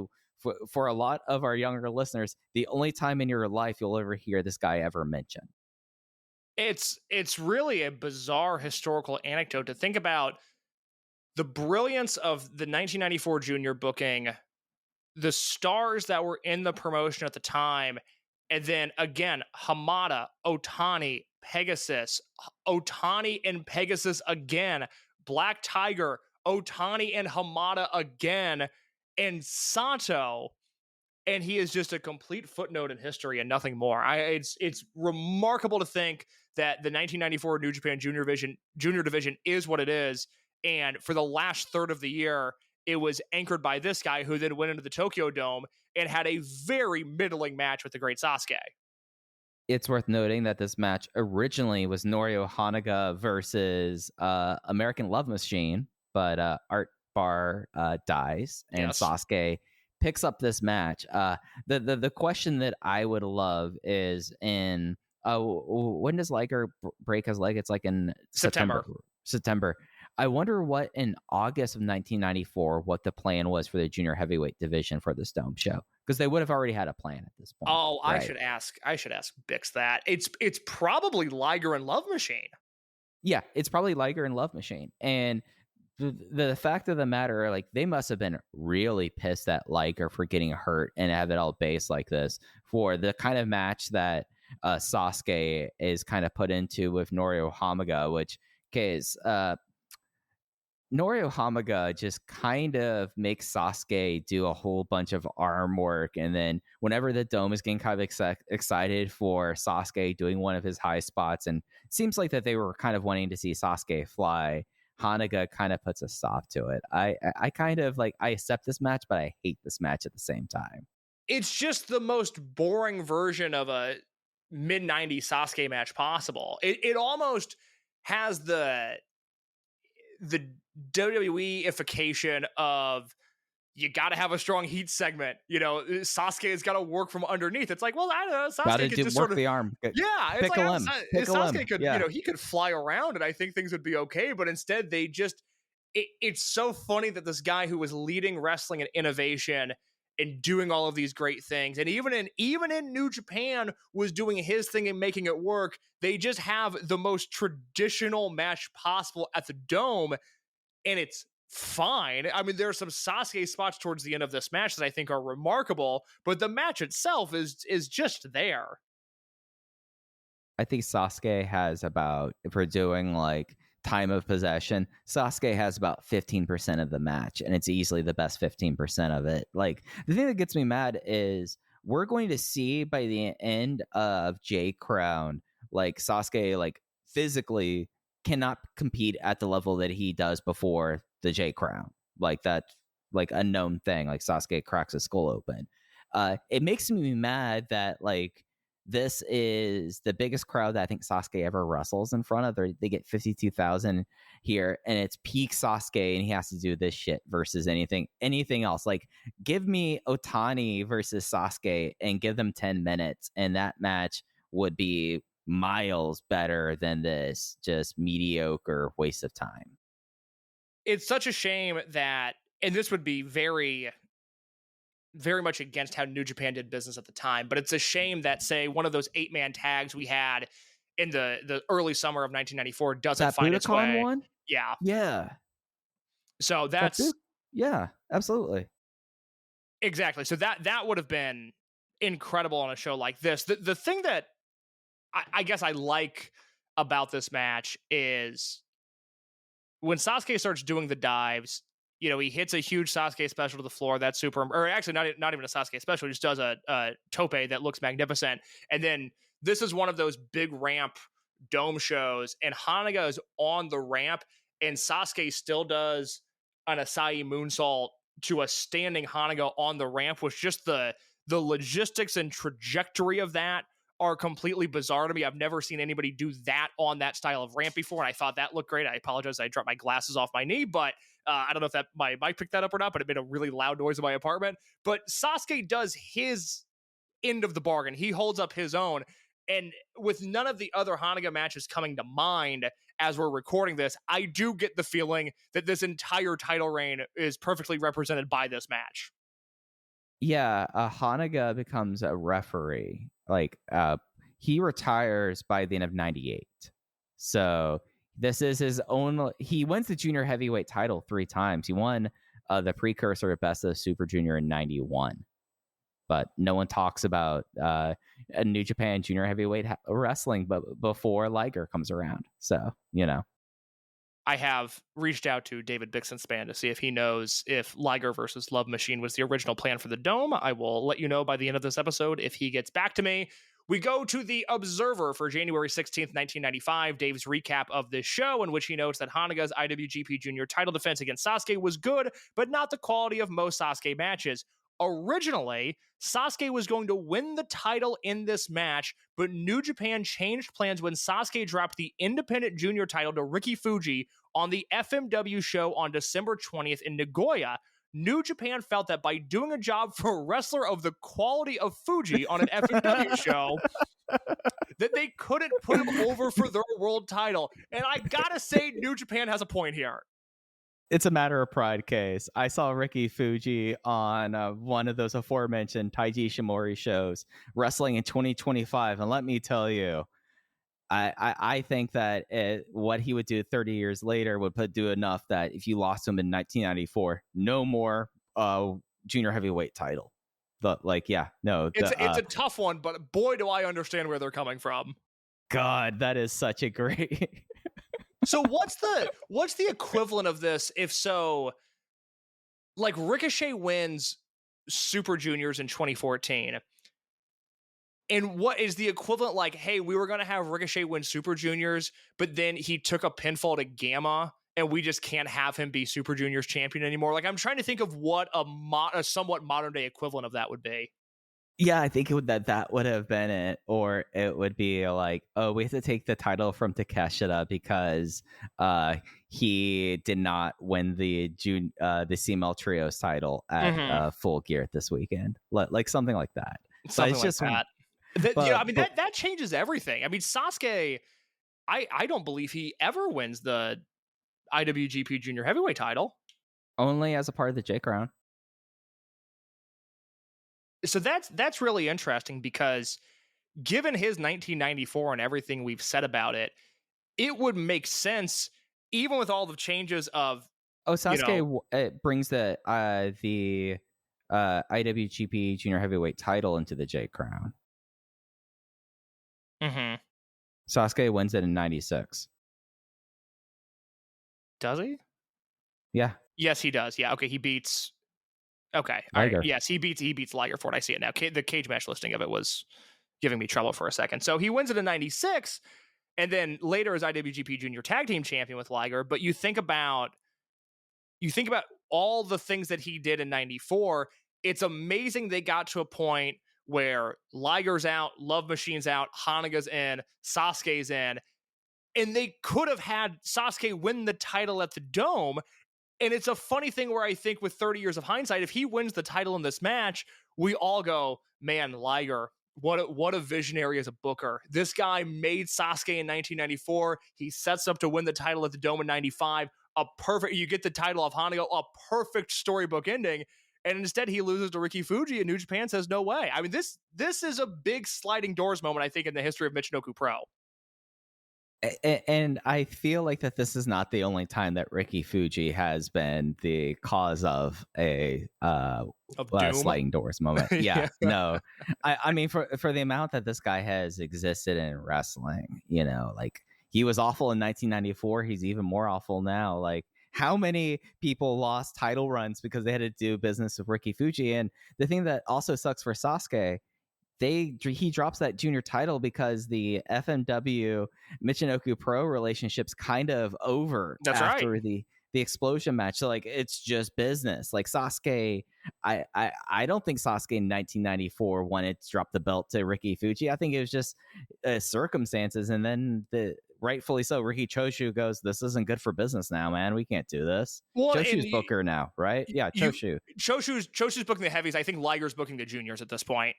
I mean, would Liger be the person to make that kind of decision given how much he's put Sasuke over in 94? I don't think so. I wonder if Liger lost a couple power battles because of getting his leg broken.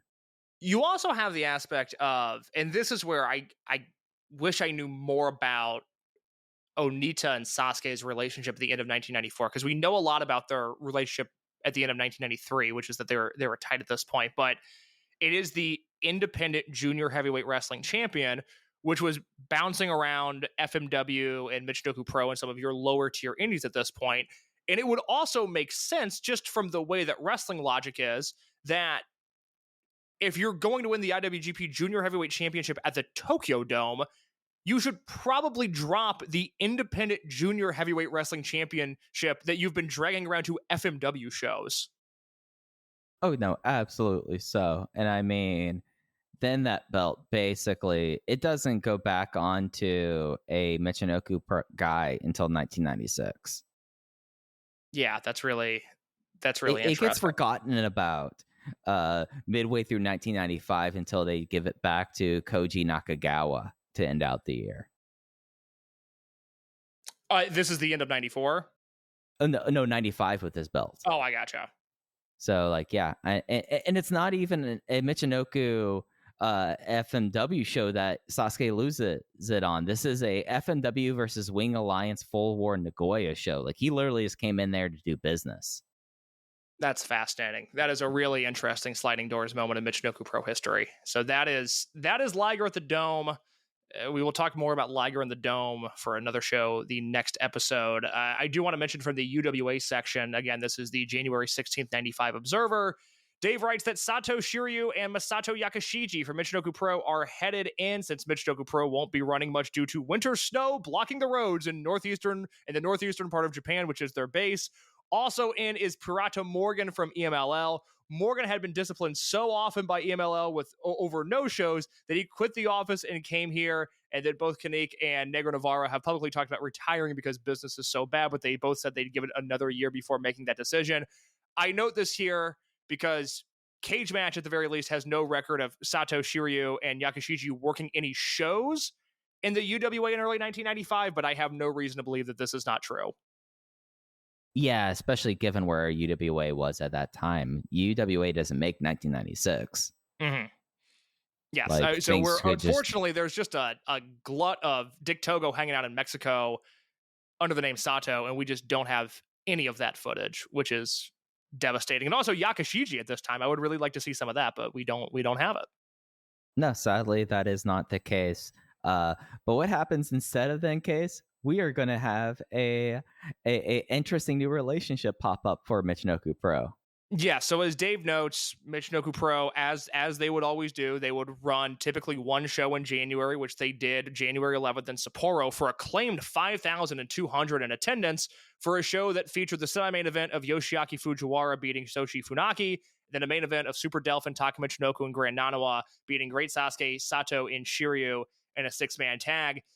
This would lead to a bizarre working relationship with Pro Wrestling Fujiwara Gumi, as they would team up for the PWFG Korakuen show on January 22nd, 1995 for a main event of Yoshiaki Fujiwara and the Great Sasuke versus El Samurai and Taka Michinoku. We'll talk about that match in depth in just a second, but Mike, I understand you watched this entire show.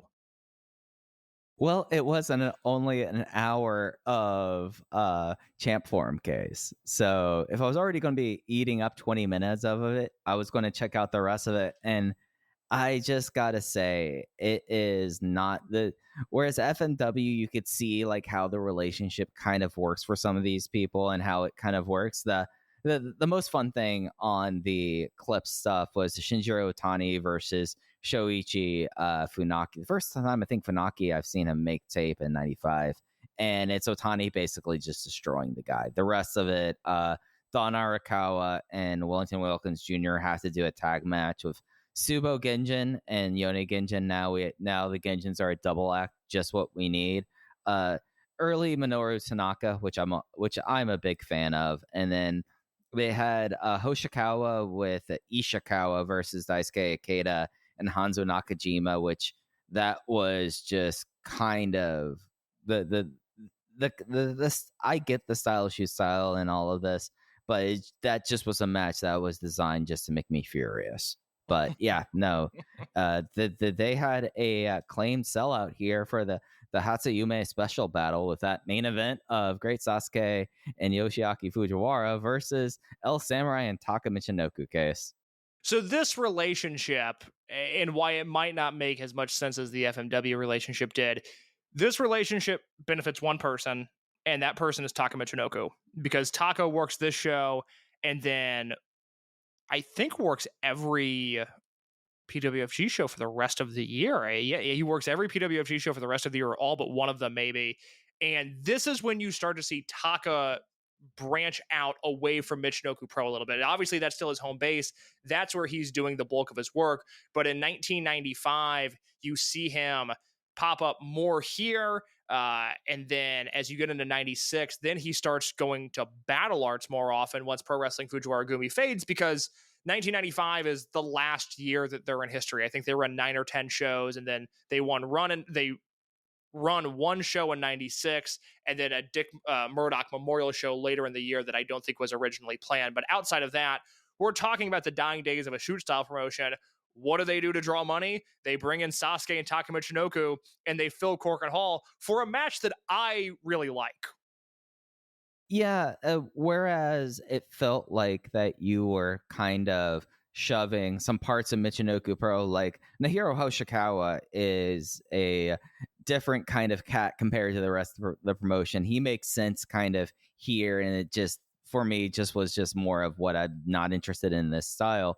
You kind of get with just Fujiwara with 3 others that it instead you get Taka facing off against Fujiwara, and the chemistry with Fujiwara and Sasuke is kind of endearing at a level that it works out to be what I think would be like the best kind of combination for that kind of style with it. And coming out of like this kind of relationship, it's worth noting that there are figures from Pro Wrestling Fujiwara Gumi who will become regulars in Michinoku Pro as this promotion kind of fades out as well. But I ended up really kind of enjoying it. The note that I have is like whenever like they kind of did somewhat of a Fujiwara dive tease, the kind of pop that got there would have like Ultimo would have loved to get that pop whenever he would tease for the Asai moonsault. Like it was no, like everyone's like, is he really going to do this? Oh no, he's not. Okay, that's fine. But they were kind of bemused by that. But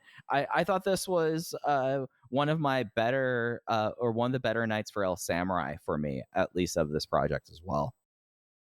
Yeah, you're exactly right in that they lean on Taka so much in this match. And they're actually, now that I'm looking at our calendar here, I think we're going to have to check in with PWFG one more time, because there's a Taka versus Fujiwara singles match later in the year that I remember being wildly entertained by, because this is where Taka really starts to become a man and he develops his own style, which I think is super interesting. And here, you have the benefit of Fujiwara's playing into it as much as he possibly can. Early in the match, they tease doing stereo dives to the floor, and Sasuke does the dive, and Fujiwara just hangs on the ropes. And it's a comedy spot, but it works within the confines of what this promotion was and what this match was. But the highlights here are not Sasuke and Samurai, which you might think in 1995 it would be. It's Taka and Fujiwara going at it, and it's just there's a vibrancy that Taka Michinoku brings to the ring that if you haven't seen it, I will repeat myself time after time. If you're only familiar with 21st century Taka Michinoku, when you go back and watch 94, 95, 96, 97 Taka, there is just a life to all of his movements that is shocking and inviting and exciting. Absolutely. And it is really on display here because, I mean, we're talking about, Fujiwara in 95. This is about the time that he's out of gas. We've been existing with 30 years of bad Fujiwara matches, but here right. he can still go. And he and Taka are far and away the stars of this match. I love that, the match ends, unsurprisingly, with Taka going for a dive. Fujiwara catches him in the Fujiwara armbar, locks it in immediately. Taka taps. It's a great piece of business. Yeah, and I think for me, like, the thing about Taka, and I feel like now we are entering this period with him that was not the case in 1993, and you got glimmers of it in 1994. The thing that really what I find captivating of Michinoku Pro era Taka Michinoku was like the way he would use his body as kind of the weapon, the way that he would jump for that spaceman plancha. And it was a way that like you got maximum effort from the guy. And you would believe that whenever he would do, like, I'm thinking about a match that we'll cover in a couple and probably like 6 or 7 episodes, the 10-man at Starlings in 95, like the way that he, like, from force of will is able to kind of sling himself from the rope to the floor in Hakata Starlings. You're starting to kind of see like that at this point in 95. And I think that's why, like, the finish by itself, like where Taka, like, it's clear that he's at this point of desperation that it's just he has to sling himself at it. And Fujiwara is like, nope, I see you flying at me and I see an arm. I'm going to put you down and then I'm going to lock you in this lock. And it felt like a completely like earned and deserved kind of finish. And in a situation where like we would see what by the end of 96, 97, he's not getting caught that way, but he now has perfect command of doing those kinds of attacks and slaying himself in a way that I think that a lot of people could learn, like from Taka's Placeman Plancha, like effort and the idea of showing effort. And I feel like you're starting to get that in 1995 with Taka in this match. He also has the greatest springboard dropkick of all time. He gets like so much distance with that thing. And so much impact. I mean, it looks like you're getting hit with the butt of a shotgun when Taka hits you with the springboard dropkick. It's the way that move should be done. Yeah, no, it's absolutely brutal. But yeah, no, this is the thing on this show worth going out of your way to go see, unless you want to see a young Sho Funaki get absolutely ragdolled by Shinjiro Otani. Michinoku would run some smaller shows in February, one on the 11th in Iwate that was headlined by Sasuke beating Hanzo Nakajima, and then in Osu on the 26th, and once again headlined by Sasuke defeating Nakajima. The semi-main on that show was Shiryu, Terry Boy, and Sato beating Grand Nanawa, Taka Michinoku, and Super Delfin. No footage of that, so we pick things up in Osaka on March 3rd. We are greeted with another episode of Champ Forum, and one of the bigger matches in the history of the company at this point. Yeah, and this Champ Forum is really devoted to this significant match as well as the semi-main event from the show. This is the Sakura Night 1 from Osaka Rinkai Center. 1,800 was the attendance. Just going through the stuff until we get to the meat of it. There's a Wilkins versus Hoshikawa match that is not on tape. Subo and Yobata Genjin versus Hanzo and Terry, that's clipped, which is more kind of it's clipped and it's far too long for what airs. Yeah, other than what they should show is Terry and Hanzo just like, beating Yone Genshin's ass, which is what they do after the match, and they get DQ'd because they grab the chain and do it, and Hanzo kind of sprints after him. So you have that going on here. And then we get a semi-main event. It is kind of edited here. Delfin Core of Taka Michinoku and Grand Nanawa versus the great Sasuke in this mysterious guy case we've never seen before. He goes by the name of NG Hammer, though. NG Hammer, who, as you can tell by looking at him for 1 second, is the Grand Hamada. He does not hide it well at all. He does all of Hamada's moves. If you've seen one Grand Hamada match, you know exactly who this is. And I can't figure out why he's this character. Do you know the historical significance behind it? Because I have a theory, but I would like to hear what you know. I wonder if like he was technically wrapped up with New Japan and like maybe they had a couple more weeks on like his contract, but like, yeah, no, we're done here. And he was able to, he was like, yeah, no, I showed up here. Just call me NG Hammer. I'm going to wear an old Shiryu pair of pants. Cause he was wearing Shiryu's old gear basically. And like a mask of indiscriminate kind of origin here. I wonder if this was like a way that like there was like a wink.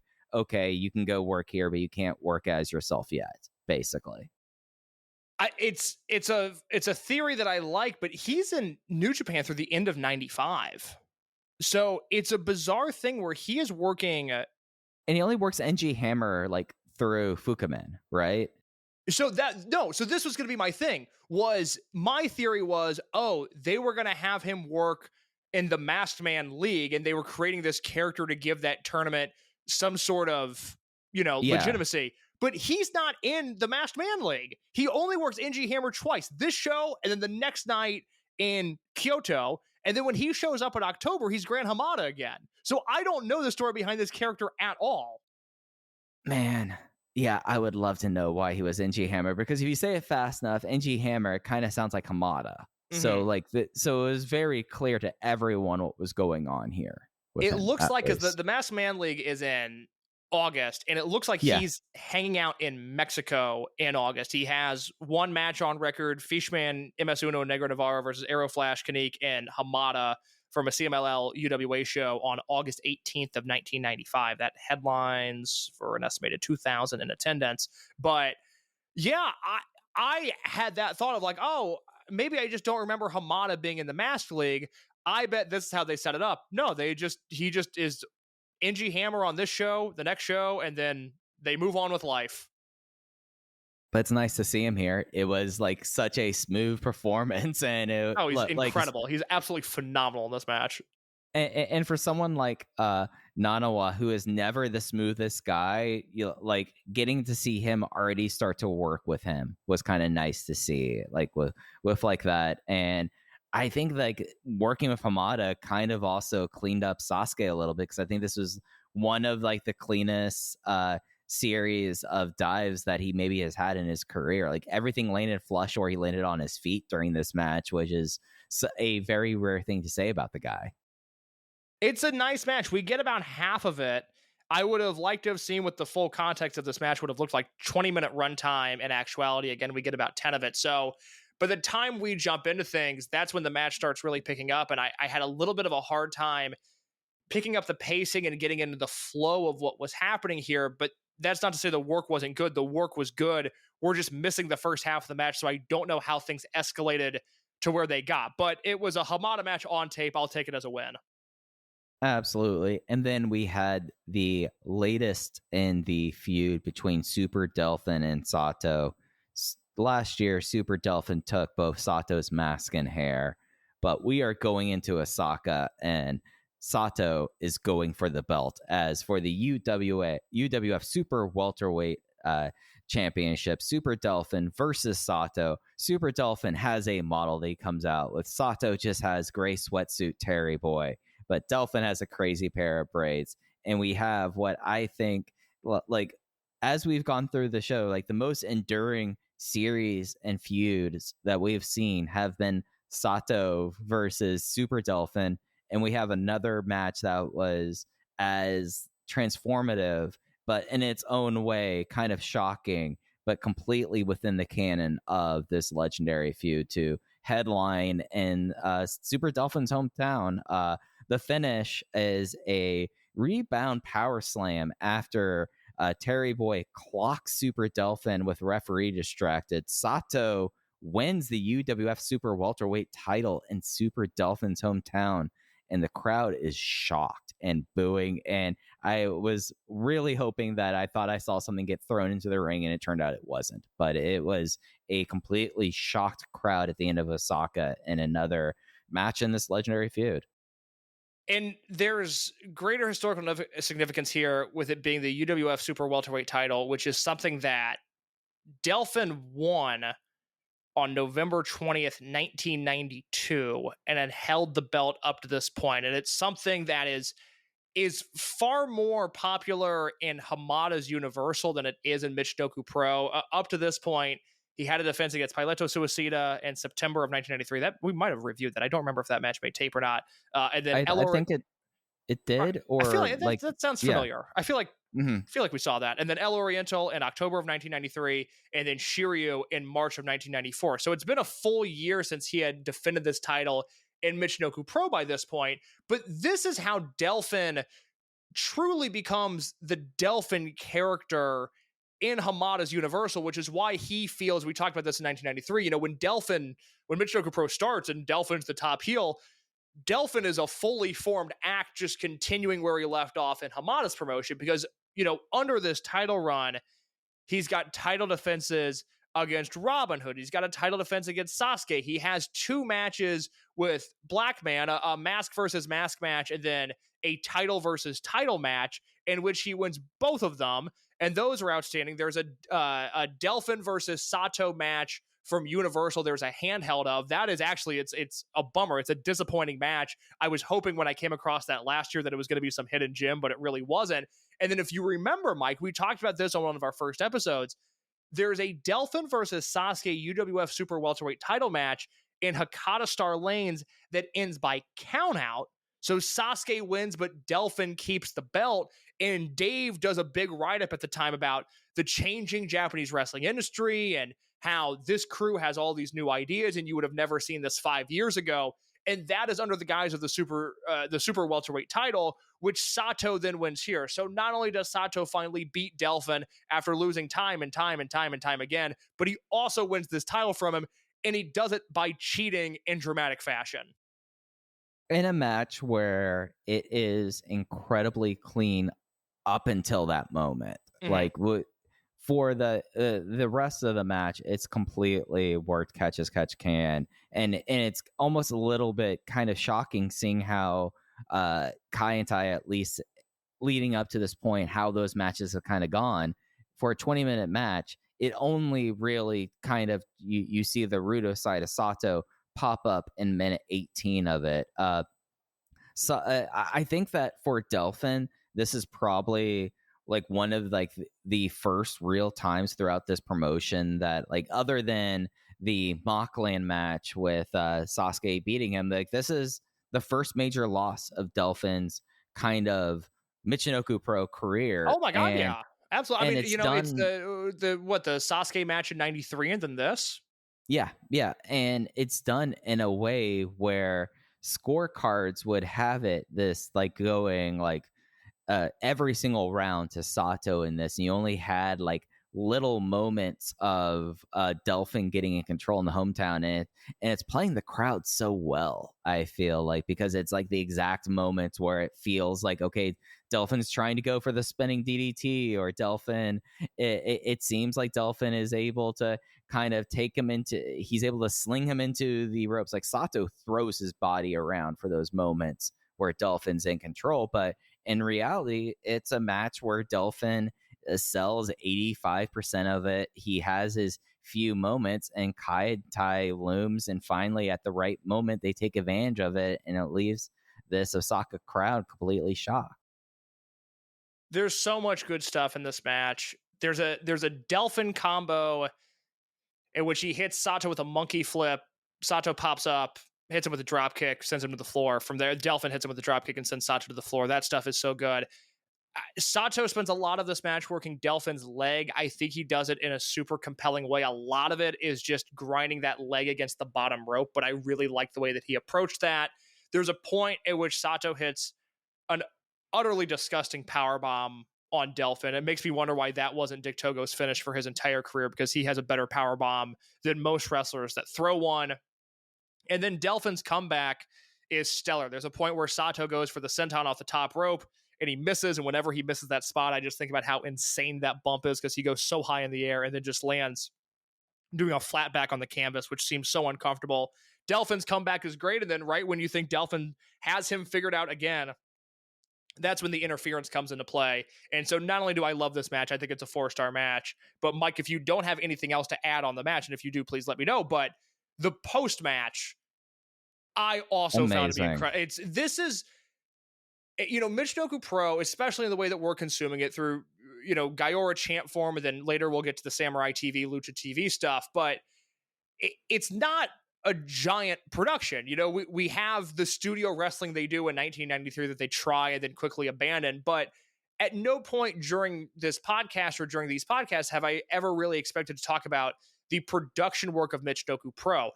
But they have a specific style that I've never really seen aped by anybody quite in the way that Michinoku Pro does it. Now Gabe's Ring of Honor would do this quite a bit. I think major American companies, they do post-match stuff, but it doesn't quite fit like this. There is something almost haunting about the way that Michinoku Pro shoots these post-match situations where they're just in the locker room with no music, no voice, just the sound of the locker room. And in this particular one, it's so interesting because Sato is cutting a backstage promo, but the camera is with Sasuke going backstage and then watching Sato cut this promo. But the camera's mainly with Sasuke the entire time. And it's kind of slow and it's really raw, but it's really interesting. And as time has gone on, gritty. It feels real. It feels like nothing in wrestling right now. I don't know of a company doing this.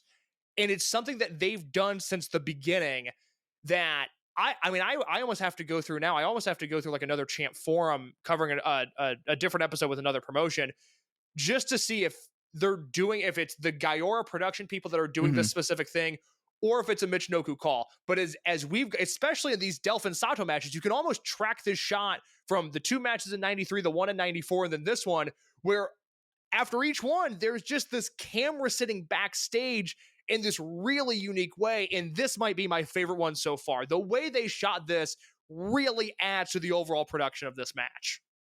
Yeah, and I just love that shot of Kaintai going to the back, and then it's just Sasuke and Hanzo. And at this point that we know Sasuke is Michinoku Pro, and Hanzo is always the guy by his side at this point. He's fully assumed that role as number 2 babyface, which is kind of funny considering how the guy kind of is in the promotion and how by the end of 95 he'll not be holding that rank whatsoever. But you have this kind of, in a way, it gives you the impression throughout these backstage things, an air of realness to it, that we know that they aren't going to these shiny gymnasiums. This is just gymnasium that they're running, and they found a good hallway that the press could take photos of for Weekly Gong and Shoe Pro. And maybe it is okay, well, we have this that we want to do. What are you doing what should we do as a post-match thing for y'all? And they're like, well, maybe we do something with the photographs with the press that's already here. But just the idea that they immediately have to go face to face with Sasuke and Hanzo, and they're like, we need to go celebrate and do our photo shoot for this and do the interview, and that these 2 guys are just standing there disapproving of the overall surroundings. Then you cut to the Delfin core locker room, and Delfin, who we have understated how wild Delfin looks throughout this match. He has full Bo Derek braids put through his hair. He's wearing a split mask. He has the model who takes a bump in this match, and she's trying to comfort him, but he's laying on the ground wailing, and it feels more real than anything else that I've seen in pro wrestling in 1995. Because as you laid out, the UWF Super Welterweight title was the identity. That was a part of Senior Perfecto, and now it's completely gone. And where does Delfin Core, where does really everything go to after this point? It's another compelling part in this feud. And yeah, I was 4 stars on the match as well. It's the one thing that if you have one during this time, if you're listening to this when this gets released, and at least in in America with holidays and everything, it gets kind of tight. Make time to watch this, to watch SATO versus Delfin 3, because it is a kind of pro wrestling you don't necessarily see happen nowadays. And watch the post-match stuff because it's even better. It's a grown-up performance by both these guys, whereas I think, the charm of the two matches in 1993 are Michinoku Pro is so new, and, SATO is being taken seriously for the first time, and he's trying to step up to Delfin, and it's very experimental. Now, the December 1993 mask versus mask match, I think that's the best of the bunch, but it's guys trying to figure it out. And that's even really the case in the mask versus hair match in March of 1994. And then you see here, this is the type of match that would fit in with 1996 Michinoku Pro, which we're rapidly approaching, the peak of this promotion. It would fit in Toryumon. It would fit in Osaka Pro. It would fit in Dragon Gate. It's a grown-up performance by these guys. And it tells this incredible story where, again, 1993, SATO loses his mask. 1994, SATO loses his hair. 1995, SATO takes a belt that Delfin had during all of those matches. Yeah, and it's definitely a big kind of era change, I felt like, at least kicking off the true 1995 schedule for Michinoku Pro. We continue in the March 7th Wrestling Observer, Michinoku Pro Wrestling, which generally takes the winter off because it promotes in northeastern Japan, where because of the snow, transportation is usually hazardous, opens back up in April with a tour including Leon Guerrero from Tijuana, Stevie J from England, and Talisman Jr. Mascara Mahika from EMLL, better known as the husband of Akira Hokuto. They run Not some for shows. Long. No, not for long. A Collision, I had to look this up, case. Collision in Korea is in April. Oh, I thought it was in 96. No, that's really coming up. Oh, man. That is unfortunate. Yeah, sorry for you. Maybe Dave's information was wrong about the length of that relationship, because it's tough. April 28th, 1995.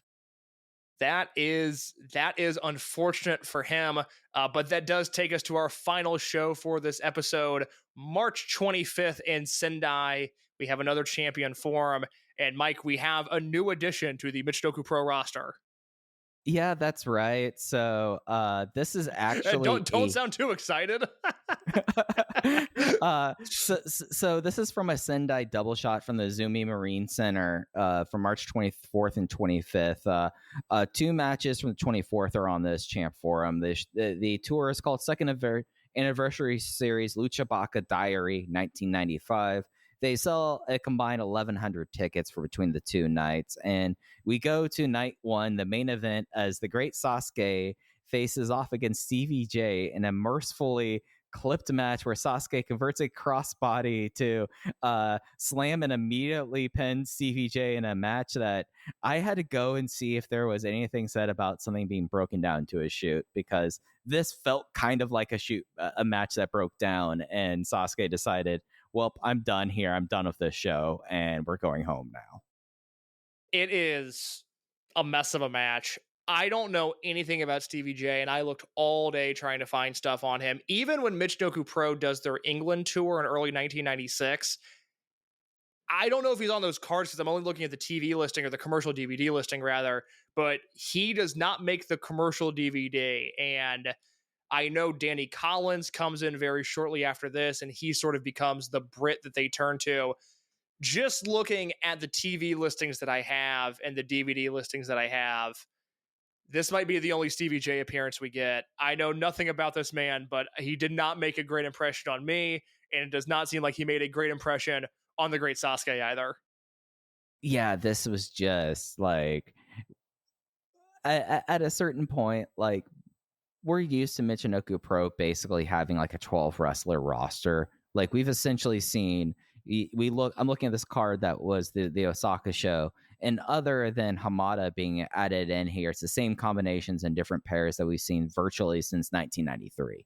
And it's a real credit to the promotion that you're still really able to kind of do that with like these kind of connections. So they need to branch out. They need to have the Stevie J's. Leon Guerrero, of course, is Superboy, so we're happy that he's back in the fold with that. So it's like important for them to kind of flesh out this roster. And I don't know how the Stevie J made his way to Sendai in 1995, but I have a feeling that he had some things to say in April of 95 of his exploits. But after this, we stay on the 24th. We go earlier in the card for Taka Michinoku versus Minoru Tanaka. Both of the guys are in the studio for Champforium for this match. Taka gets a win with a second block magistral after Minoru Tanaka reverses his way out of it. And we get feisty Taka versus a very young Special One. It's a cool match. This is the second year of Tanaka's career, and the finish is pretty cool because Taka goes for a Lamahi straw and Tanaka turns it into an ankle lock, which is a counter that I've never seen before.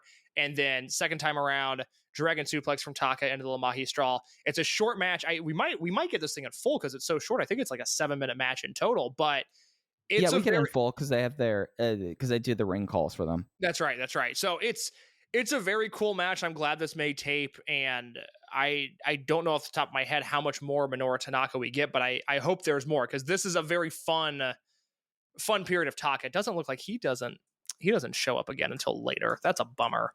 I like this a lot. I like this style of Taka Michinoku a lot, and so I enjoyed this for what it was. Minoru Tanaka would have been such a fun constant addition to this promotion. Obviously, going into Battle Arts and then his way into New Japan by the turn of the millennium, it works out for him. But like the thing that I'm going to do in my spare time case over the next few years, I think I'm going to go through like the junior stars from like beginning to the end and just do that as like my background wrestling watching for a while, because he feels different than anything else you see in Michinoku Pro, and he matches so well with Taka Michinoku in only like 7 minutes. And yeah, no, it was really cool, kind of cool to see him show up on this show. Can I throw 2 Minoru Tanaka matches at you that we'll get in March of 1998? Please do. Actually, okay, I'll throw. So there's Minoru Tanaka. We have this to look forward to. Minoru Tanaka versus Yone Genjin for the UWA middleweight title. I don't know if you're looking forward to that as much as I know, but and I'm the one that has the stomach for comedy matches. Man, why did the guy do me this way? Well, the good news is on that same show, Super Delfin, Grand Nanawa, and Superboy versus Grand Hamada, Tiger Mask 4, and Ron Su, who was a Michinoku Pro dojo guy who flamed out pretty much immediately. But 5 of the 6 guys in that match look awesome. And then the main event of that TV, this was March 29th, 1998, Hoshikawa, Minoru Fujita, and Akuto Hidaka versus Grand Nanawa, Yoshihiro Tajiri, and Minoru Tanaka. Hell yeah, Nanawa. You are kind of the bruiser of the group. You should be in matches like that. That is very... I have not seen this TV that I'm looking at right now. That is very fun. I'm into that. I'm looking forward to that now. Yeah. We'll be getting into that towards the end of 2027, though. Yeah, probably. Yeah, I mean, I was gonna counter that, but no, that sounds about right. Yeah, I mean, 4 episodes a year, that kind of works out that way. We've done 9 this year, and we'll do 10. I mean, 4 episodes per calendar year of this. I got so it. Be 4 months. Even missing a month, we're gonna knock out 10 episodes by the end of this year. I'm gonna feel really good about it. No. We're getting our way to we'll be partway through 95 by the end of this year. No, and I'm trying to get a guest on that you don't know about yet for the Mask League episode. So things are going well in the Those Days universe. Oh yeah, no, 2026, big things for Those Days. Oh yeah, open the voice gate. We'll see. Those Days, absolutely. No, that's the way that things are going. I mean, we've reached the 2-hour mark on this episode. Okay, so let's talk about this main event: Delfin Core of Delfin, Taka, and Grand Nanawa versus Great Sasuke teaming with Sato and Shiryu from the 25th here. The Sasuke side ends up winning, Sato doing a power slam, a slam, and then the senton on Nanawa to get the win here. A fantastic closing stretch, and what felt like, at least in 1995, for what makes TV, this felt like a real Michinoku, finally like a real Michinoku 6-man tag in 1995. See, I found this match to have a real lull in the middle of it that just sucked my interest out of it. I liked the way this match started, where it was very clearly and deliberately Nanawa and Shiryu, Taka and Sasuke, Sato and Delfin. And then once it got past it, this middle portion of the match, I thought just sucked the life out of me. Great closing stretch. I thought, and I'm going to sound like a broken record here, but the Taka Sato stuff when they were in the ring with each other, I thought was otherworldly. I mean, those are clearly the two best wrestlers on the roster at this point, with Delfin and Sasuke a rung below them. But I did not love this match. I thought this was a sort of middling trios match given the names involved. I thought Taka was incredible in this match. Yeah. No, I'm telling you, he's better than Sato is at this point. He's the best wrestler on the roster. And I get what you're saying about the mid portion. The thing I liked about this and how I think it works is that they stuck within those pairs that you went through. Okay, Taka and all of them, and then when you got to finally Delfin versus Sato, they completely worked in a completely different gear, and then they tag out, and then you're getting the same cycle in there, and then as soon as you're expecting Delfin to tag in because Sato's already in the ring for this exchange, he shoves in Nanawa, and then that's when things slow down a little bit because like they have like a really smooth kind of exhibition-y kind of like matchup, and then they completely deviate from it. And you have Taka doing what his springboard knee drop that he does in this match is probably the most brutal looking thing that I've seen in this promotion so far. He slings himself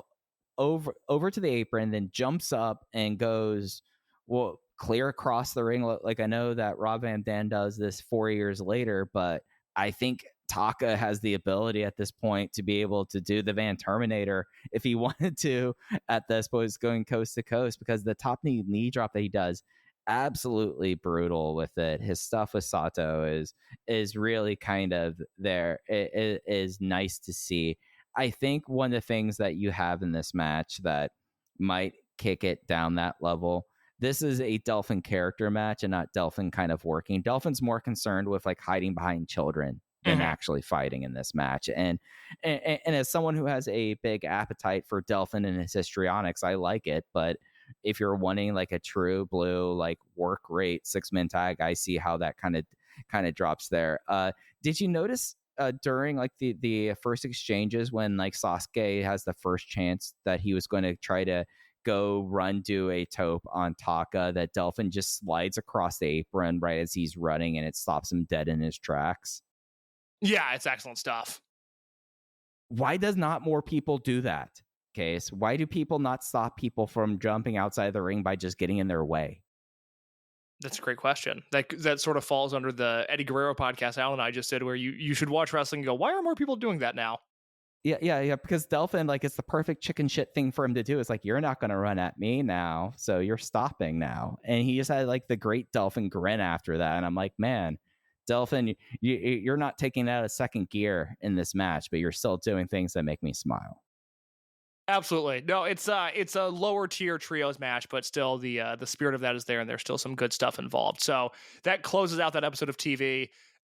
To me, of the footage we watched on this episode, I would recommend the PWFG main event with Sasuke and Fujiwara teaming up. I think that's a really fun dynamic. And then, of course, Sato versus Delfin from the 3-3 show.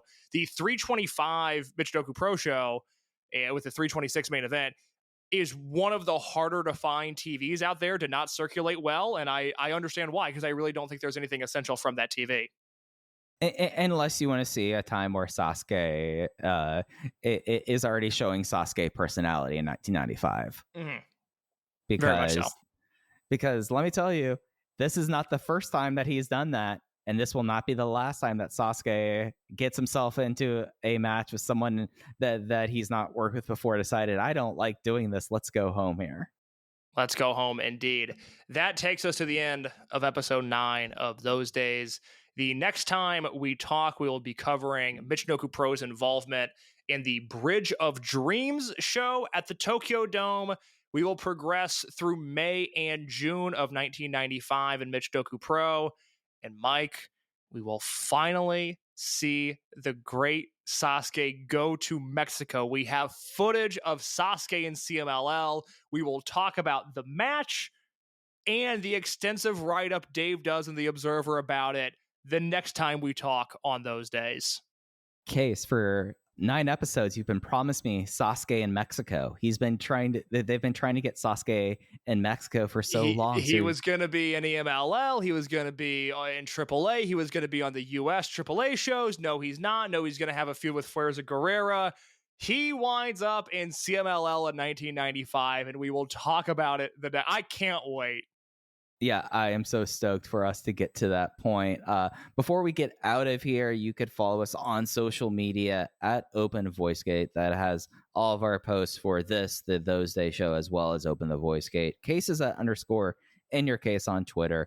I'm at Fujiwara on Twitter. The Voices of Wrestling Discord is the place to go if you want to keep informed with those days. If you go into our Open the VoiceGate channel, that is where we will post all of the match listings. That we have found this Sendai show. We will post this in the Discord, as well as the show posts at voicesofwrestling.com.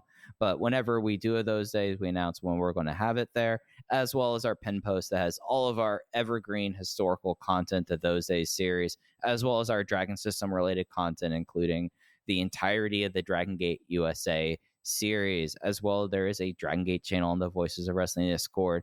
Miss Pro, for those who are trying to follow modern Michinoku Pro as well. Case, as we're recording this, we are, I think, 2 weeks away from the Great Space War happening in Corkin Hall. So I know that that's going to be kicking up in that channel on the Discord as well. But we'll be back with you next time to talk about the spring of 1994, the Bridge of Dreams at Tokyo Dome, and Sasuke goes to Mexico. Take care, everyone. My name is Tyler Fornes, and I am one of the co-hosts of The Good, the Bad, and the Hungy AEW podcast here on the Voice of Wrestling Podcasting Network. We take a broad scope approach to the world of All Elite Wrestling and the entire universe of Tony Khan. We talk about the big matches, the big stars, the promos, the storylines. And we also look at it from a big picture perspective. How are things going to change over the course of the next 10 years with AEW still in the picture? How are companies like WWE going to adapt and adjust to AEW? Are they going to be a similar way like they did with WCW in the late 1990s? Will there be a counterpunch? We talk about all of that and more on The Good, the Bad, and the Hungy every week on the Voices of Wrestling Network. Hey everybody, my name is Jesse Collins, and I am the host of the Gentleman's Wrestling Podcast, a show right here on the Voices of Wrestling Podcasting Network.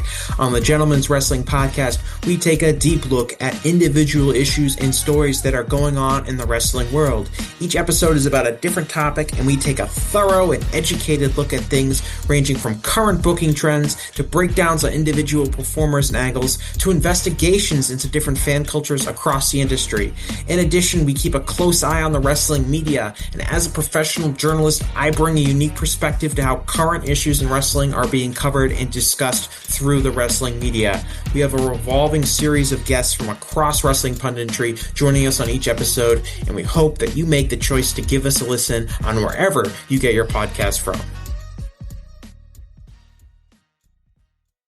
If you're a podcast host, listen up, this one's for you. My name is Allie Jackson. I'm the host of Finding Mr. Height, a dating and relationship podcast that I've been doing for 4 years now, sharing my positive and practical approach to dating that's built on my own life experience. And I wanted to share another experience that I've had, my secret behind monetizing my show. It's called Red Circle, and I was just telling my colleague about how much I love their platform. With Red Circle, not only am I getting a seamless hosting experience, but I also love the support I receive in ad sales. It's not just typical ad sales either. It's targeted opportunities based on my show and my life. And the platform is super simple. You just set your preferences and Red Circle matches you with sponsors that align with your show. You can vet every opportunity and their platform gives you great analytics. More recently too, my Red Circle team has brought me opportunities outside of my podcast on social media to really augment the podcast partnerships, bring them full circle. I just can't recommend them enough. If you want to give it a try, go to redcircle.com to get your free trial. That's redcircle.com for a free trial.